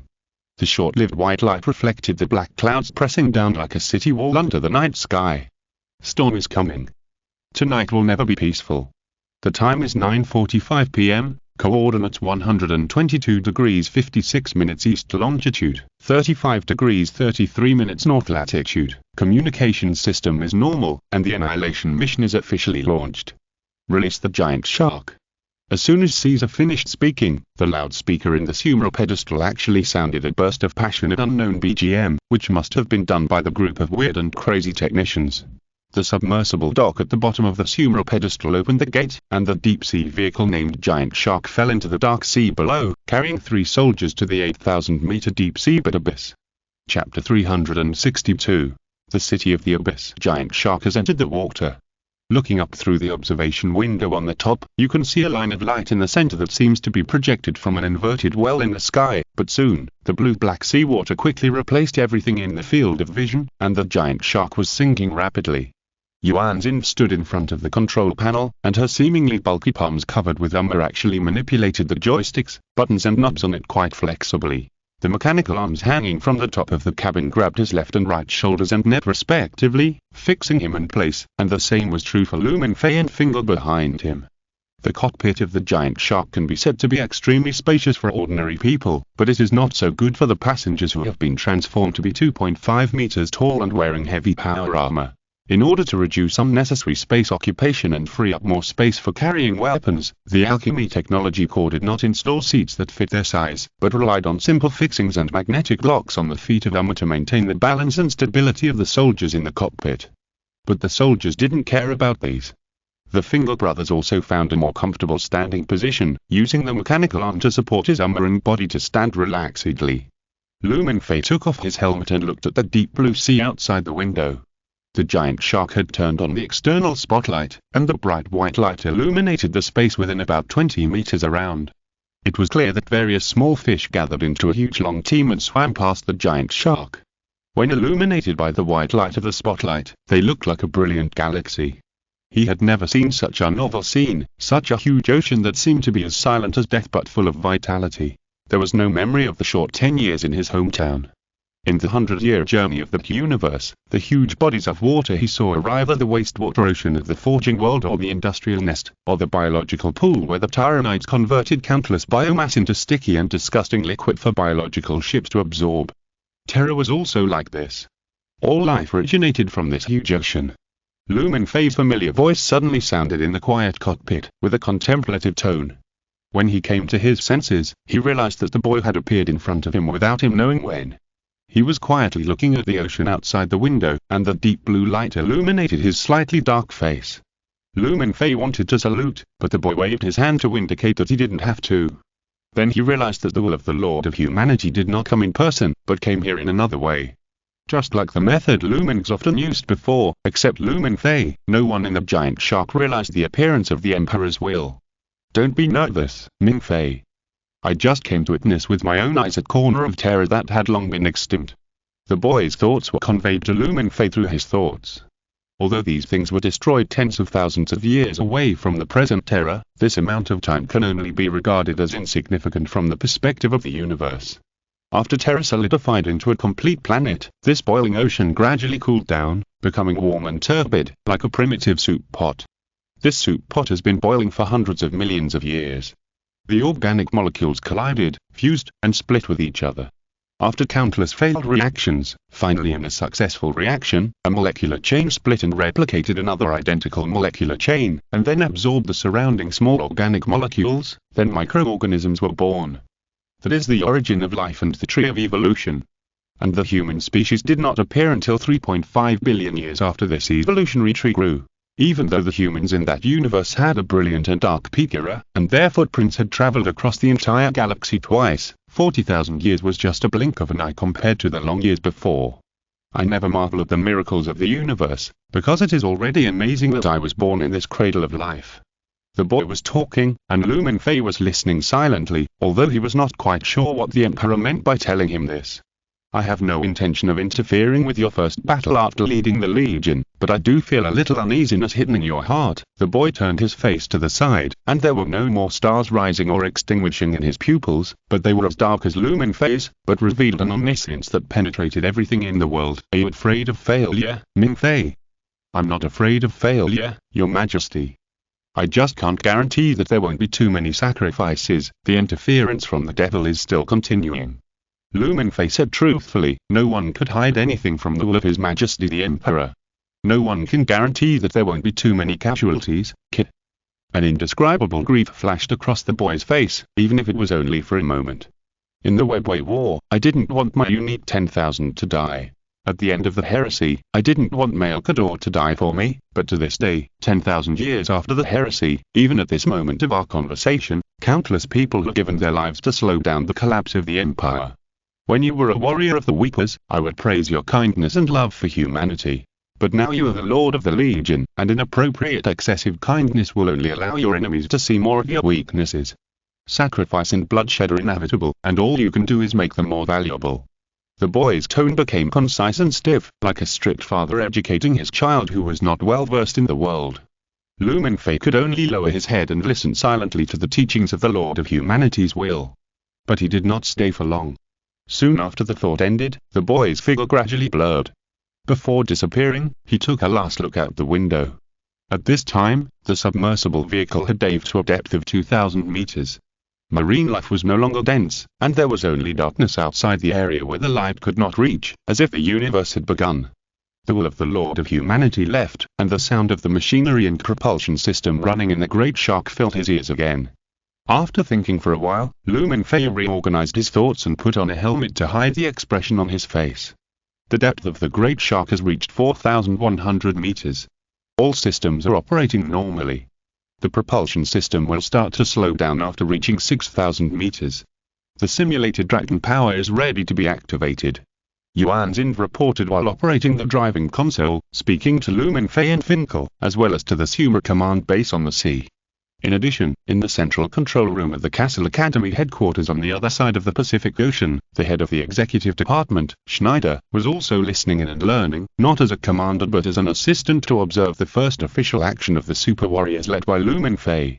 He sat alone in the middle of the hall, staring at the various data and pictures that were constantly sent from the Japanese branch on the computer screen, and the light illuminated the iron oxygen mask on his face. An operation similar to the one that Japan is currently conducting to dive into the deep sea to find Dragon embryos was carried out once 7 years ago. That was in the ice sea of Greenland, and the team participating in the dive was almost wiped out. Now, Finkel, one of the survivors of that operation, set out again to board the deep sea diving equipment. Compared with before, he is undoubtedly stronger than before, and his mind has returned to the original level. When Schneider asked him privately, "Can your team really solve the embryo perfectly?" Finkel's answer was full of confidence. "Absolutely, easily." Schneider had seen Mingfei's powerful strength long before, and now he is more looking forward to what amazing performance Mingfei and his army will have after undergoing the mysterious creature surgery. If the qualities they show are as expected, then Schneider will immediately pack up the elites of the entire executive department and send them to Mingfei to undergo transformation and put on armor. A clear Dragon embryo signal has been detected, with a hatching rate of 21%. It has confirmed to be safe. The depth has reached 7,500 meters. All systems are operating normally. The weapon module is activated and the simulated Dragon power is activated. The more than 7,000-meter deep sea, which should have been pitch black, is now lit up with a warm red light. This sea area seems to have returned to the vitality of the shallow water layer before the dive. The color of the water is like the sunset. A large school of fish composed of thousands of fish floats in the water like the sunset. Some of them walk out of the spiral rising arc, and some dive into the seabed like a whirlpool. Some of these fish are as white as silver, and some are almost transparent. Occasionally, a huge manta ray flaps its feather-like fleshy fins to penetrate these schools of fish. The school of fish opens a gap and then returns to its original state. The huge sea turtles swim with the school of fish, waving their wing-like fins clumsily. This is a beautiful scene, with a vast, brilliant momentum and dreamy beauty that exceeds the limits of imagination, as if the sunset-colored seawater outside the porthole is the sky before sunset, and the schools of fish swim in groups in the sky after the afterglow. But soon another shadow passed by, and a giant whale over 100 meters long swam over the Magus Hark. It was the extinct Leviathan, with grey-white cloud-like patterns on its belly, and its huge body made a thunderous sound when it hit the seawater. The ecological environment here has been rebuilt, probably thanks to the embryo. Finkel stood up straight, his helmet hit the observation window with a bang and looked down. The seawater has such a beautiful color because it is right above the Japan Trench. On the left is the gently sloping seabed, and on the right is a rugged cliff. The left side belongs to the Eurasian plate and the right side is the Pacific plate. They collided here to form a very deep submarine canyon. At the bottom of the canyon is a golden crack running north-south, where the crust breaks off and the burnt red rock layers roll out. Magma gushes intermittently, and the seawater and magma present a wonderful sight of blending like water and milk, and faint thunder echoes below. The exploration module and scientific research module of the Magus Hark began to operate autonomously. The camera took pictures and recorded valuable things, and the collector collected water samples and fish in this sea area for research when returning to land. But it can be determined without research that it is the biological pheromones released by the dragon embryos that affect and reconstruct the ecosystem of the sea area, attracting various marine life to come and reproduce a new food chain. At the same time, the dragon genes also rewrote their original genes, alienating them into dragon subspecies, and their body size has changed more significantly than before. In addition to the dragon whale, there are also giant hammerhead sharks with two eyes 2 or 3 meters apart, Tyrannosaurus rex with a body length of nearly 20 meters, and super large lobsters with 2 giant claws.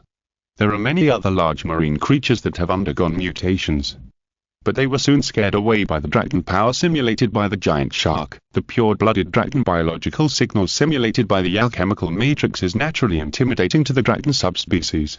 If there are blind creatures who want to compete with the giant shark, the weapons and equipment equipped on the giant shark can also bring unexpected surprises to these primitive creatures. The giant shark is still descending, and the depth gauge reading has reached 8,500 meters. The 1,000-meter crack below, which seems to be torn by a giant sword, is flowing with golden blood. When the magma comes into contact with the seawater, there are continuous explosions. The external water temperature has reached 240 degrees, but with the automatic temperature adjustment in the cabin, Mingfei and his team will not feel any discomfort even if they are not wearing power armor. The propulsion system steadily pushes the giant shark along the seabed crack that looks like a burning abyss. Found Take Kamagahara. Yuan Xin said, while the exploration and scientific research modules are operating at the highest power. The first thing that was discovered was a huge black tower standing next to the ground fissure, with magma rising and falling not far away. Then, as the giant shark moved forward, an ancient alien city unfolded like a scroll below. Even though half of the city had slipped into the magma river, its former grandeur could be seen from the ruins of the other half that had collapsed, a continuous stretch of towering buildings, with iron black tiles on the raised gabled roofs, and cirrus clouds and dragon beasts engraved on the tiles. Hundreds of meters of metal chains were hung on the 4 corners of the buildings, and black wind chimes were hung on the chains. These chains rose and fell in the ocean currents, and thousands of black wind chimes swayed with the ocean currents, playing silent music. But Mingfei's focus of observation was not on the art style and architectural layout of this alien city. Activate the scanning system, thoroughly scan all signals in this area, find the dragon embryo and the hidden Holy Grail. Mingfei gave the order while observing the strangeness of the ancient city under the sea outside the window, but less than 2 seconds after his order was issued, a warning sounded in the cockpit of the giant shark. Giant biological signal detected. Giant biological signal. Mingfei frowned slightly, but the next second he looked at a building in the ruins of the ancient city with a strange shape that seemed to rise from the ground. A huge fleshy pupil slowly opened on its dark surface, and the red light reflected by the magma seemed to ignite a cluster of purple flames in the pupil as a fire source. It just stared at Mingfei's people hundreds of meters away, then the second pupil opened on the other side of the building, and this strange building seemed to come alive from its slumber. It's about to start, Mingfei said in a deep voice. Chapter 363. Night of Wind and Tide. No one knew what Mingfei meant by started. All the people who were remotely observing the operation focused their attention on the photos sent back by the giant shark. The camera system of the giant shark was racing against time to record the grandeur and majesty of the ancient city of the underwater dragon clan, and recorded and saved these photos with the help of Eva and Pegia. For scholars who study the history of dragons, the paintings, texts and carvings in the photos are the most valuable antiquities.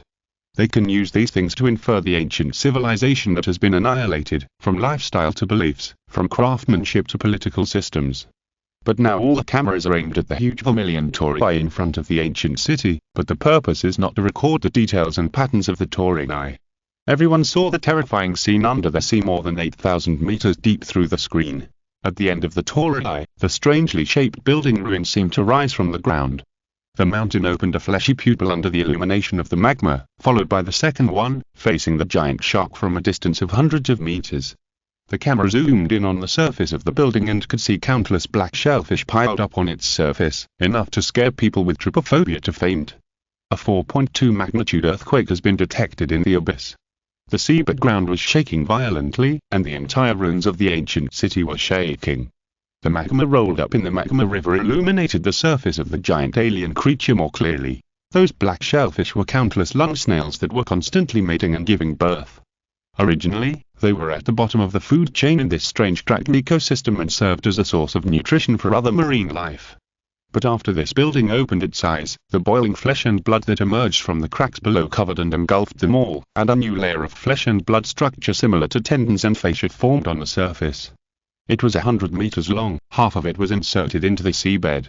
You could see circles of buildings collapsing in the opposite direction around it.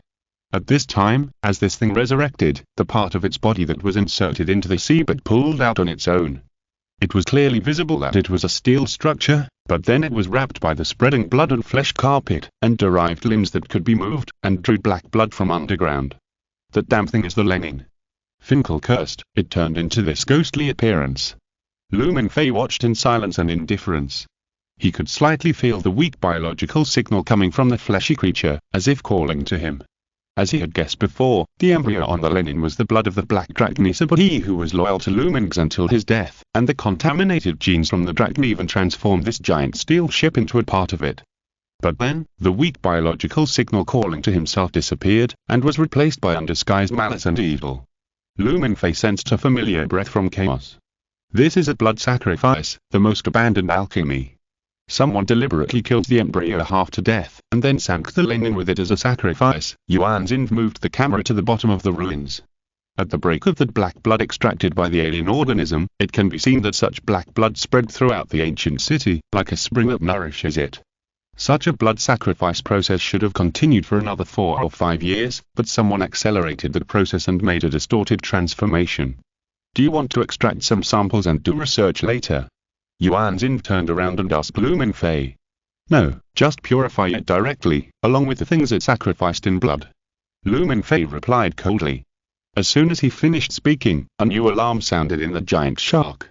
In addition to the giant biological signal just now, new dense red light spots lit up on the Dragon biological signal monitoring radar, indicating that a large number of Dragon creatures were reviving at the bottom of the city. Scarlet water mist gushed out from the ground at the ruins of Takamagahara. It was the Dragon blood that flowed underground to nourish this ancient city. The ground tore open cracks, and slender living creatures crawled out from them. They tore open the blood membrane that wrapped themselves like a placenta, revealing their bodies with a metallic luster. Purple or blue lines could be vaguely seen flowing on their bodies. When they raised their heads, even the fire of magma could not cover up those shining golden eyes. The city defense system has been activated, but these corpse guards are a little different, but who cares? These lowly things all die under the god-breaking thunderbolt of the giant shark. An excited cry came from the power armor of the Source Girl. On the Zumi throne, the source of the life, is the thing our resurrected ancestor.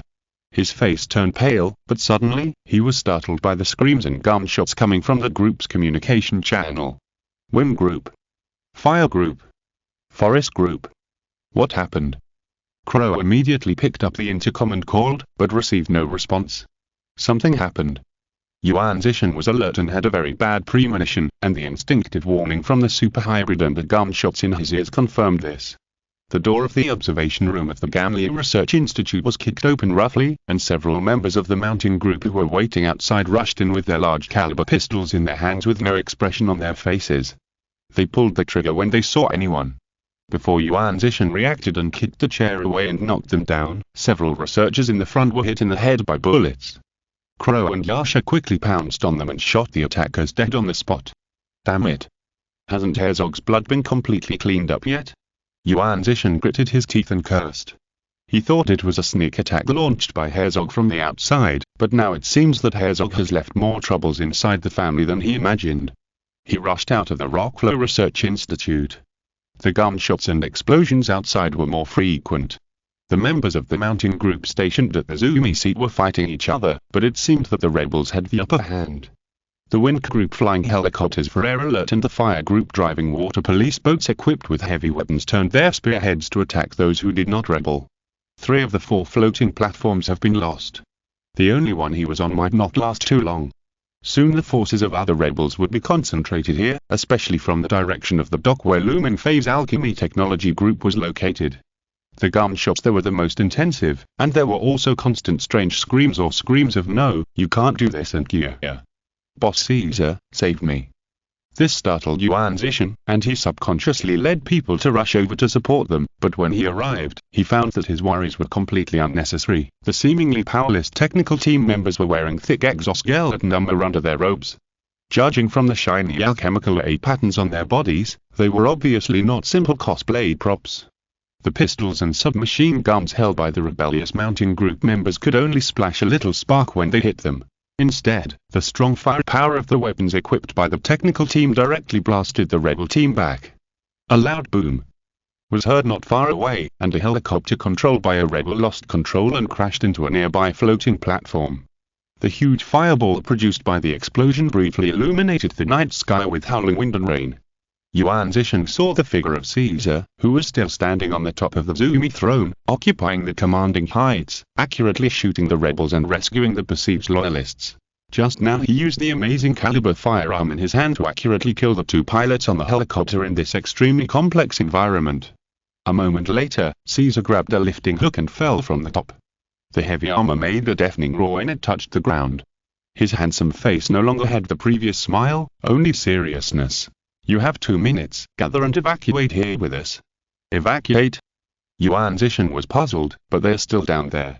"And the little girl, what if something happens to them?" "It will be fine, believe in their strength," Caesar said lightly, "and while they are busy, we'd better solve the corresponding troubles for them. We need to evacuate to the second front set in the plan." "Second front?" Yuan Zishan was stunned, but Caesar did not continue to explain to him. Several dazzling fireballs lit up in the dark night sky with violent storms, and the 6 helicopters originally driven by the wind group were all destroyed. Yuan Zishan recognized the attacker. It was an advanced flying vehicle called Hunter Gunship from the Sword of Revelation Legion. In front of this low-altitude offensive vehicle, ordinary helicopters have no power to resist. Immediately afterwards, the second Hunter gunboat appeared, dragging a dazzling tail flame and hovering outside the dock. The group of technicians cheered, then quickly packed up their equipment and boarded the ship in an orderly manner to evacuate. The Earthquake Bureau has just issued an earthquake and tsunami alert. The tsunami will start in about 10 minutes. Even this humorous seat can't hold on for too long. And, young master, look at this. The head of the Rockflow Research Institute, Miyamoto Shia, handed Yuan Zishan a tablet with the real-time results of this humorous seat's sonar scan. Hundreds of light spots can be seen rising from the seabed at high speed. The group of corpse guards in Takamagahara, Yuan Zishan's heart sank to the bottom of the valley. "We'd better obey Mr. Caesar's instructions. His Excellency the High Priest and his legion must have made corresponding plans and programs for this matter," Miyamoto Shio said. "At present, there is obviously no better choice except evacuation. The original fire group with a certain amount of firepower has fallen into the hands of the traitors. The few people left here can't stop such a large number of corpse guards, and this is only the first wave of attacks." Just when Minamoto Kisei was gathering the remaining people to board the gunboat to evacuate, he received a communication message from the main family that made his face turn pale. "The Kanto branch has rebelled. Genji Heavy Industries has been attacked. The demons have taken Miss Ero away. Happy May Day to everyone. Although it's almost over, guess whose new clothes are these? Not colored." Chapter 364. Night of Wind and Tide, Part 2. The heavy rain that had been falling for several days finally stopped, and people took to the streets one after another, wanting to make up for the nights they had been unable to go out for the past few days due to the weather. But within a few minutes, dark clouds came pushing in. If it was during the day, you would have been able to clearly see the shocking scene of dark clouds pressing down on the city. But after the sudden wet and cold wind, the rain that seemed to pour down like a flood from the sky also made people feel the most direct and drastic change in the weather. Genji Heavy Industries headquarters building, while the 8 Snakes cooperated with Lumenfei to carry out the Abyss dive, this base camp was also closely guarded by the elites who were summoned. The dozens of street corners radiating from it were firmly controlled by the Yuma family's ninja troops. Snipers shooting muzzles covered all directions, and 3 helicopters were hovering in the air for patrols. The 8 Snakes had to beware of Herzog. No one knew how many evil roots he had planted when he acted as Tachibana Meisayan. And he was a greedy demon who wanted to devour everything. He lurked in Japan for many years just to become a new god one day, a very ambitious and extremely ugly desire. Even if the White King had been destroyed and turned into a dragon bone cross, Herzog would never give up. This demon would definitely brew new plans for his desires, but no one knew what he wanted to plan. Maybe Lumenfei knew. Otherwise, he would not rush to the abyss, as if he wanted to find something. While the heads of the families were guessing, they set up a tight defense at Genji Heavy Industries to keep all attacks out of the building. In the reception hall on the first floor of Genji Heavy Industries, Ryoma Shishi, the head of the Kanzai branch, glanced at his colleagues standing on the other side with some displeasure and disgust. Unlike his team leaders who were on high alert, with solemn faces and ready to enter a combat state at any time, the team leaders of the Kanto branch looked very casual and had no signs of tension or alertness. They either lazily lay on the sofas for visiting guests, or sat outside on the hoods of their sports cars, watching the heavy rain outside and smoking. Porsche, GTR, Alfa Romeo, all high-powered sports cars were parked outside the glass door of the hall like a car show. Although they were colleagues in name, Ryoma Shishi didn't like this group of people from the Kanto branch. Both are headed by Director Minamoto Kisei, but the two branches have completely different styles of doing things. The Kanzai branch has always taken Minamoto Kisei as an example to uphold samurai qualities such as justice, loyalty and self-denial, although they are often secretly ridiculed as a group of gangsters talking about Bushido. Ryoma Shishi feels that even if they are bad, they will not be worse than the Kanto branch, because these people are a group of lunatics and perverts. In addition to liking to race, some of them are drug addicts, some like to gamble, and some even like to play Russian roulette with others with their fingers as bets. Secretly, Ryoma Shishi also heard from his team leader that some of them particularly like to torture opponents or study corpses. I don't know why Mr. Masan recruited such a group of people into the executive department. Isn't he afraid of ruining the reputation of the family? Currently, only the heads of the 8 families of Snapeki know about Tachibana Masan. Ryoma Hideki disdains to associate with such a group of people. The two major branches used to perform their respective duties, but today's situation is special. No matter how much he hates it, he has to obey the orders of the family. Zinquan's joyful laughter caught his attention. He looked in the direction of the laughter and saw someone lying on the sofa injecting a tube of brightly colored medicine into his arm. Ryoma Hideki's eyebrows twitched. This was too outrageous. He didn't know what it was, but it must be related to those drugs. At the same time, he also recognized the guy who took the drugs. There was a bright light on his mandible. That guy was called Kotetsu. He was a complete violent maniac who liked to chop his opponents into pieces with a serrated hook knife. His mandible was once cut off by a knife, so he replaced it with a metal product. He didn't think it was a mark of shame. Instead, he deliberately didn't paint the metal mandible, as if he was showing off to others. Ryoma Hideki felt the need to remind the head of the Kanto branch, Akuchi Ajaya, but just as he stood up, several team leaders of the Kanto branch looked at him unkindly. Akuchi-kun, please remind your team leaders that now is not the time to indulge themselves, he said in a deep voice. The cold young man just glanced at him sideways, and then continued to wipe his long sword, with a calm expression on his face, as if he didn't hear what he said. TSK, a bunch of lunatics. Ryoma Hideki cursed in his heart, and just as he was about to turn around and leave, he suddenly saw a pair of shining golden eyes lit up in the dimness. He subconsciously became alert, and the name and code name of the owner of the pair of golden eyes flashed in his mind, then his body was hit hard. It was as if an invisible and silent heavy hammer hit him, and his team leaders suffered the same thing. The sudden, invisible attack shocked their bodies and brains, and accompanied by internal bleeding. It's Yingsu's word spirit in Lady. Ryoma Shishi realized the source of the attack while his brain was dazed. It was the word spirit named Yinlei from the owner of the pair of golden eyes, which could create invisible bombs through extremely compressed air, but he neither saw nor heard the other party's dragon chanting when releasing the word spirit. He was not given time to think about the answer to the question. Sign. Kotetsu, who seemed to have fallen into madness, roared excitedly and rushed forward waving his serrated hook knife. Ryoma Shishi quickly stood up and pulled out the Uzi submachine gun from his windbreaker, pointing it at Kotetsu and pulling the trigger to empty the magazine. Bullets were almost hitting his face. Ryoma Shishi believed that the opponent's chest was going to be smashed, but the 9mm bullets seemed to have no effect on Kotetsu. Under the torn plaid shirt was skin covered with blue-black scales. His pupils lit up with dazzling gold, and Ryoma Shishi, who was trying to release the word spirit, was almost so surprised that he stopped chanting the dragon script. More golden knives lit up, and thick empty syringes fell to the ground and turned into fragments. The Kanto branch leaders who seemed lazy and indulgent at first turned into ghostly black shadows and pounced on the Kanzai branch that barely escaped the influence of the Yin-Lei. It would only take 1 or 2 minutes for the Kanzai branch to be destroyed. At the same time, the heavy rain outside the building secretly concealed the actions of the rebels. The members of the main family stationed on the street were killed by thugs who suddenly appeared with military shotguns. Several snipers who occupied the commanding heights and monitored the streets outside under the rain curtain suddenly found that their companions in the distance pointed their guns at them when they turned their sniper lenses, but more snipers were shot off without knowing it.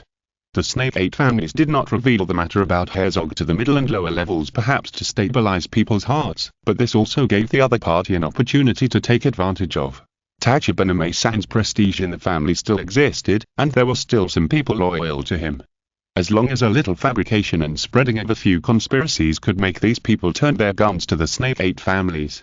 Of course, there is also the root of evil that Herzog had planted long ago and finally erupted today. Akachaya did not take action.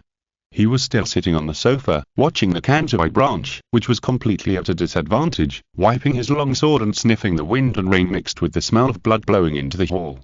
Although the Kanto branch was a little grateful to Tachibana-san, after all, it was he who gave these freaks the power they wanted, but this did not mean that they would be easily bewitched and betray the Snake 8 families. Ajay was only interested in two things: the pleasure of dissecting corpses, and power. The team leader under him was probably the same as him. So the Tachibana-san hiding in the dark gave them the power to become the strongest, and Ajay was now waiting for the arrival of an opponent worthy of action.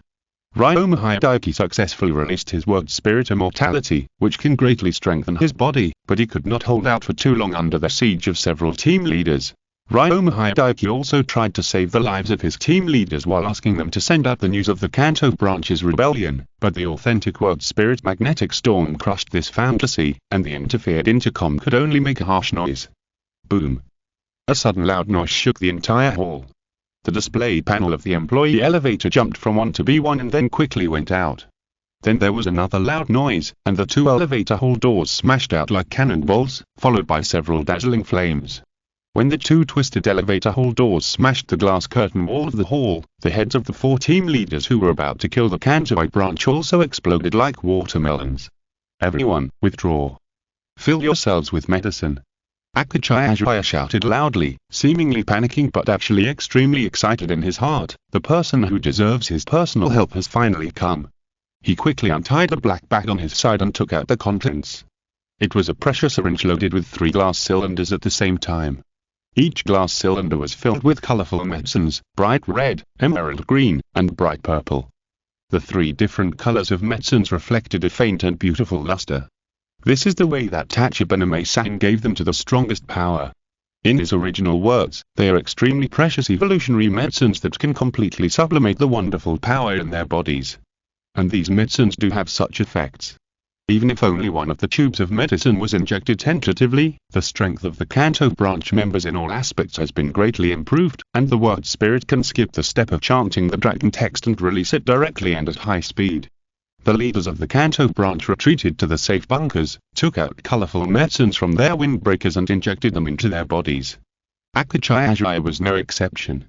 The 3 medicines were pushed by high-pressure air and injected into his body in one breath. Scarlet eyes pierced through the darkness of the elevator shaft. A majestic and tall steel figure stepped on the elevator car and rushed out. The muzzle of the pistol in his hand was still emitting eye-catching white smoke. He glanced at the group of people who were taking drugs. Except for a moment of lingering his eyes on the drugs they injected themselves, he took heavy steps and walked straight to the Kanzai branch that was almost wiped out. Ryoma Shishi was surprised and happy. He didn't expect that this person would come to save them. A few days ago, when he followed General Kisei to handle family affairs, he saw these mysterious warriors who wrapped themselves in heavy steel armor. Although he could realize that they were not ordinary people from the respectful attitude of the family heads, when they really appeared as his savior, the 2-meter and 5-meter tall figure stood in front of him like an unshakable mountain. His awe and gratitude for them would increase sharply by more than 10 times. This is an emergency medical injection. Inject it into the heart and it can temporarily save the lives of your men. Shuzaham took the medical device from the magnetic suspension of the power backpack behind him and handed it to Ryoma Shishi. The latter took the medical device, which looked more like a large nail gun, with a confused and horrified look on his face. At the same time, he couldn't help but doubt whether this thing could really be used to save people, but there was no time to hesitate. He could only hold the thing and shoot his seriously injured team members in the chest one by one. An unexpected magical effect happened. The team leaders who were originally seriously injured and dying began to breathe steadily, and their injuries improved visibly. Although the Sword of Revelation Corps has not yet trained its own pharmacists, it still has the necessary treatment drugs, designed by the Chief Alchemist Sergeant. The Revelation brand medical spray is made by replicating and synthesizing Lumenfei regenerative cells, supplemented by ancient alchemy and a little bit of loyalty to His Majesty the Emperor. It is simple, easy to use, immediately effective, and has super recovery functions. For ordinary people, as long as they don't die on the spot or die without a complete body, the Revelation brand medical spray can save them. Shuzahang appeared here because the mixed bloods of the Kantoid branch were one of the batches of excellent recruits valued by Captain Lumenfei, and it would be best to save as many as possible. As for the other branch, Shuzahang's expression under the helmet was extremely indifferent. They had completely fallen, and the only way out was to be completely purified and destroyed. Excited roars and howls were heard incessantly. The potions injected into their bodies were like several dragons that had broken free from their gates, crashing into their limbs and bones. Incredible chemical reactions, biological evolution, and elemental forces were taking place in the bodies of those who had injected the potions. Akachaya could feel a strange energy washing over him, adding more fuel to the boiling dragon blood in his body. He heard that new bones were constantly being born in his body to turn him into a more powerful being. His muscle density was constantly increasing. The bottom of his pupils reflected purple ghostly flames, and purple-black scales quickly emerged from under his skin and condensed into a hard shell that wrapped around his swollen body. Their self-confidence also grew wildly, and the uneasiness and fear of the unknown and the first time they faced a being like Shuzahang began to gradually subside. The potions stripped away their human side and turned them into hideous and terrifying monsters. An unknown evil aura flowed around them. The first one to feel the changes in his body and want to put them into practice was the madman named Kotetsu. With his face covered in purple-black bone armor, he howled excitedly. Although the serrated hook knife looked more like a toy as his body grew bigger, Kotetsu still waved it instead of using his evolved claws to pounce on Shuzahang, who stood as still as a mountain. Sing, the howling stopped abruptly with a dull sound. Kotetsu, who was still running wildly a second ago, was vaporized by a dazzling blue beam of light, and his hands and feet covered with scales holding his weapon fell to the ground weakly. Shuzahang glanced at the group of monsters that had mutated and fallen on the spot with indifference. The firing holes on the chest armor still retained the extreme heat from before. Chapter 365. Night of Wind and Tide, Part 3. The tactical eyepiece of the helmet locked onto all the targets that Shuzahang's line of sight touched. The database built into the power armor was quickly analyzing these high-risk targets, but not including the aliens with only hands and feet left after the plasma flames erupted. This surprised Shuzahang a little. If the machine sold the Alchemist Sergeant and his technical team, sure, of the power armor warning system could be automatically activated and enter the analysis state, it meant that the enemy he was facing was quite dangerous. Or he had encountered the mortal enemy that His Majesty the Emperor had established their legion to conquer and expel. The percentage of dragon blood in the target, 99.98%. Chaos energy fluctuations were detected, but there was no time for the built-in database of the helmet to make a comprehensive analysis. The vicious shadows had already pounced on Shuzahang in groups. The thing that was first evaporated by the plasma did not scare them away, but instead made them think that this was a gap after a high-risk attack. The first two things that flashed in front of Shuzahang were two ghostly black shadows. Before he stepped out of the elevator, the database connected to Kagear gave their information. Loi and Xiao Dai belonging to the Kanto branch, codenamed Zudai Double Swords, a pair of legendary Japanese swords. But after being injected with unknown drugs, their current appearance is completely different from the photos attached to the file. The ugliness and hideousness hidden under the veil that seems to be even more beautiful than before, the pupils are dark and weird, and the mouth with dense fangs emits excited and shrill screams. Although the skin is covered with sharp pink and purple dragon scales, there are more large areas of pale skin that are consciously exposed, as if consciously tempting others to launch various attacks on this weak point. Sludge energy erosion is detected. The agility and aggressiveness of the target individual are greatly enhanced, and the self-healing characteristics of dragons are reduced. The blades they were equipped with were entangled with the same blasphemous energy as themselves, and the other arm had undergone an ugly and different transformation. Luo Yi, who was equipped with a long sword, had a soft whip extended out, and Xiaozhu, who was equipped with a short sword, had an ugly bone claw. The two figures passed by Shuzahang as fast as the wind and jumped up, one in front and one behind to surround him at two tricky angles. Luo Yi waved her left arm like a soft whip that seemed to come alive, trying to strangle Shuzaham's neck, while the longsword she held intended to pierce this seemingly weak part, and Xiaozhu rushed directly under Shuzaham, and like her sister, her short sword and claws wanted to pierce the unprotected connection between his belt and leg armor. To deal with this kind of con covered with full body armor, finding weaknesses and causing trauma is undoubtedly more efficient than scratching the armor from the front. In addition to the snowplow double swords that cut over quickly, the fallen Cody-named Longship also raised his sniper rifle and aimed at Shuzahan. As for the model of the sniper rifle, it could no longer be seen, because just like its owner with purple-black scales, it was also covered with a layer of strange biomass shell so that it looked completely like a living thing, and a ferocious golden vertical eye opened from the sniper scope, staring at Shuzaham with disgust. Trinch energy erosion detected, target individual element manipulation ability greatly enhanced, word spirit evolution unlocked, dragon self-healing reduced, word spirit inlay release detected, marking all air bomb locations, word spirit magnetic storm release detected, armor anti-element interference alchemical matrix activated, Quan energy erosion detected, target individual aggression, bloodthirstiness, long-range attack defense resistance greatly enhanced, the data information displayed in the helmet eyepiece refreshed and flowed rapidly, and almost all the fallen who were injected with drugs and mutated launched a compact and deadly attack by Shuzaham at the same time. Normally, the strength of Astartes warriors is more reflected in their actions in the form of teams or teams.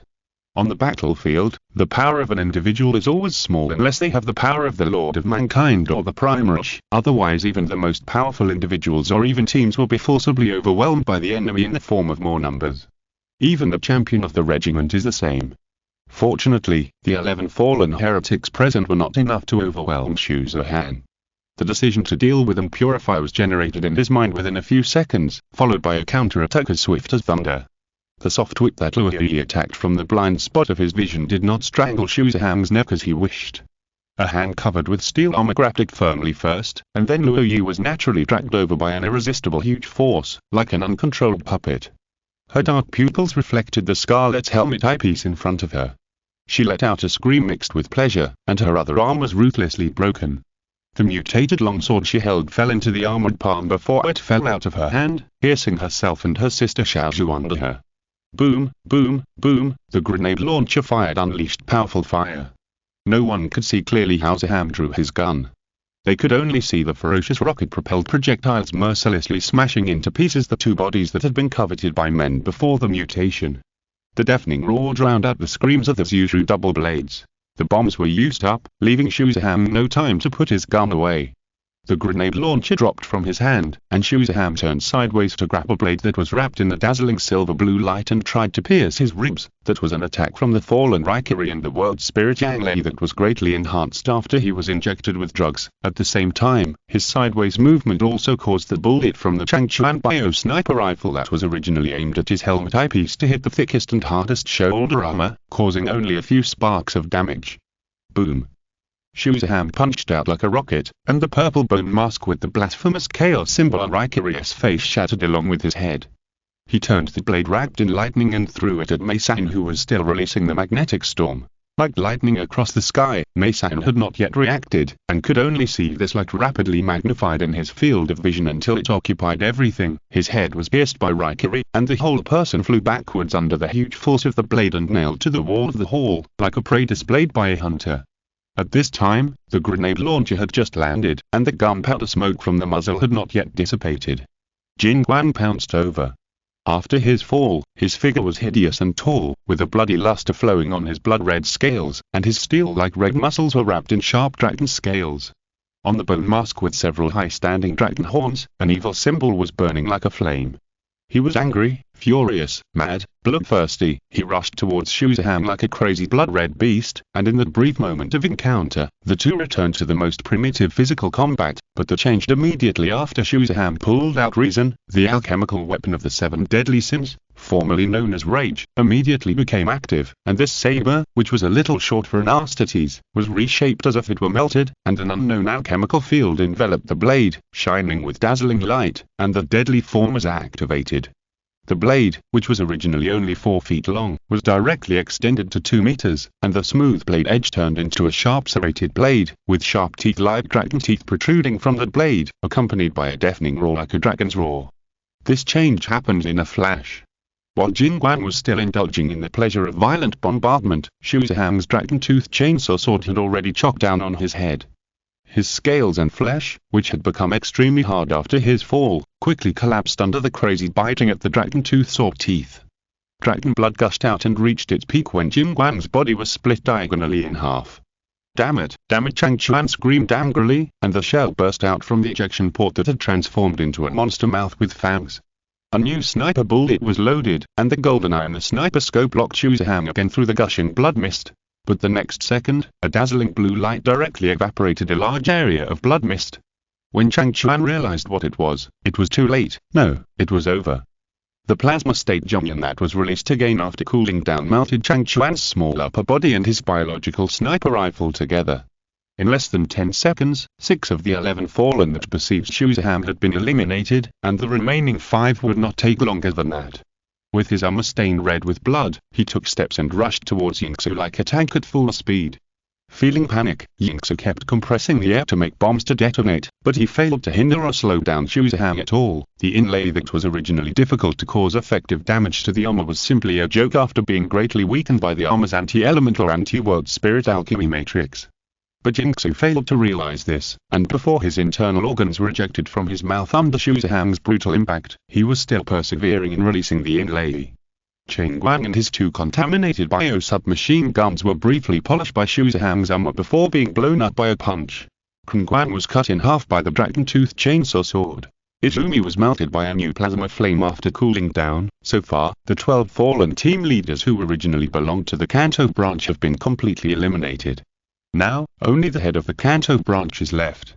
At this moment, a huge shadow fell from the sky, and 4 sharp giant blades pressed down together, as if to dismember Xu Zhang and his armor together. This is not impossible.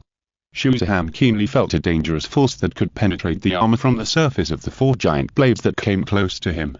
He held up reason to block, and the biting dragon teeth collided with the giant blades, sparking sparks pouring like a waterfall, and the ground under his feet was split and collapsed like a spider web.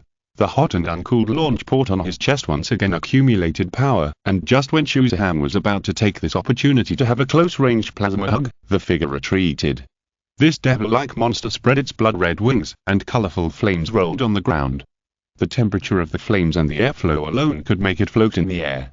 The target individual has been detected to have porn energy, the target individual has slash energy, the target individual has Trinch energy. The data and information flow on the helmet eyepiece was refreshed rapidly, constantly bringing danger warnings to Xu Zhang. Ajua, I didn't expect your body to be able to accommodate 3 different powers at the same time. It's a pity that I don't have much time to take you with me. I hope you can live a few more hours. In the pouring wind and rain outside the Genji Heavy Industries building, several transport helicopters dropped the goods they were transporting on the roof. Several containers fell from the sky and smashed the ground on the roof. The air defensive force deployed on the roof by the 8 snake families realized that something was wrong. The patrol helicopters arranged by the family did not specify in advance that the goods would be transported through the roof, but the terrifying cry like a baby's cry leaked out from the cracks in the crack container, followed by, the fierce ghost was out of the cage. One after another, black shadows tore open or crashed through the surface of the container, launching a one-sided bloody massacre on the unprepared members of the 8 Snake clan. The target is on the layer. The White King container. Be quick, the forces deployed on the sea but can't hold the thing back for too long. The next chapter will be coded as soon as possible. End of this chapter. Thank you very much for reaching the end. Don't forget to like. Looking for more exclusive content and immediate access? Subscribe to our Patreon. Remember, every like, subscription, or donation encourages us to continue. Thanks to everyone. See you in the next video.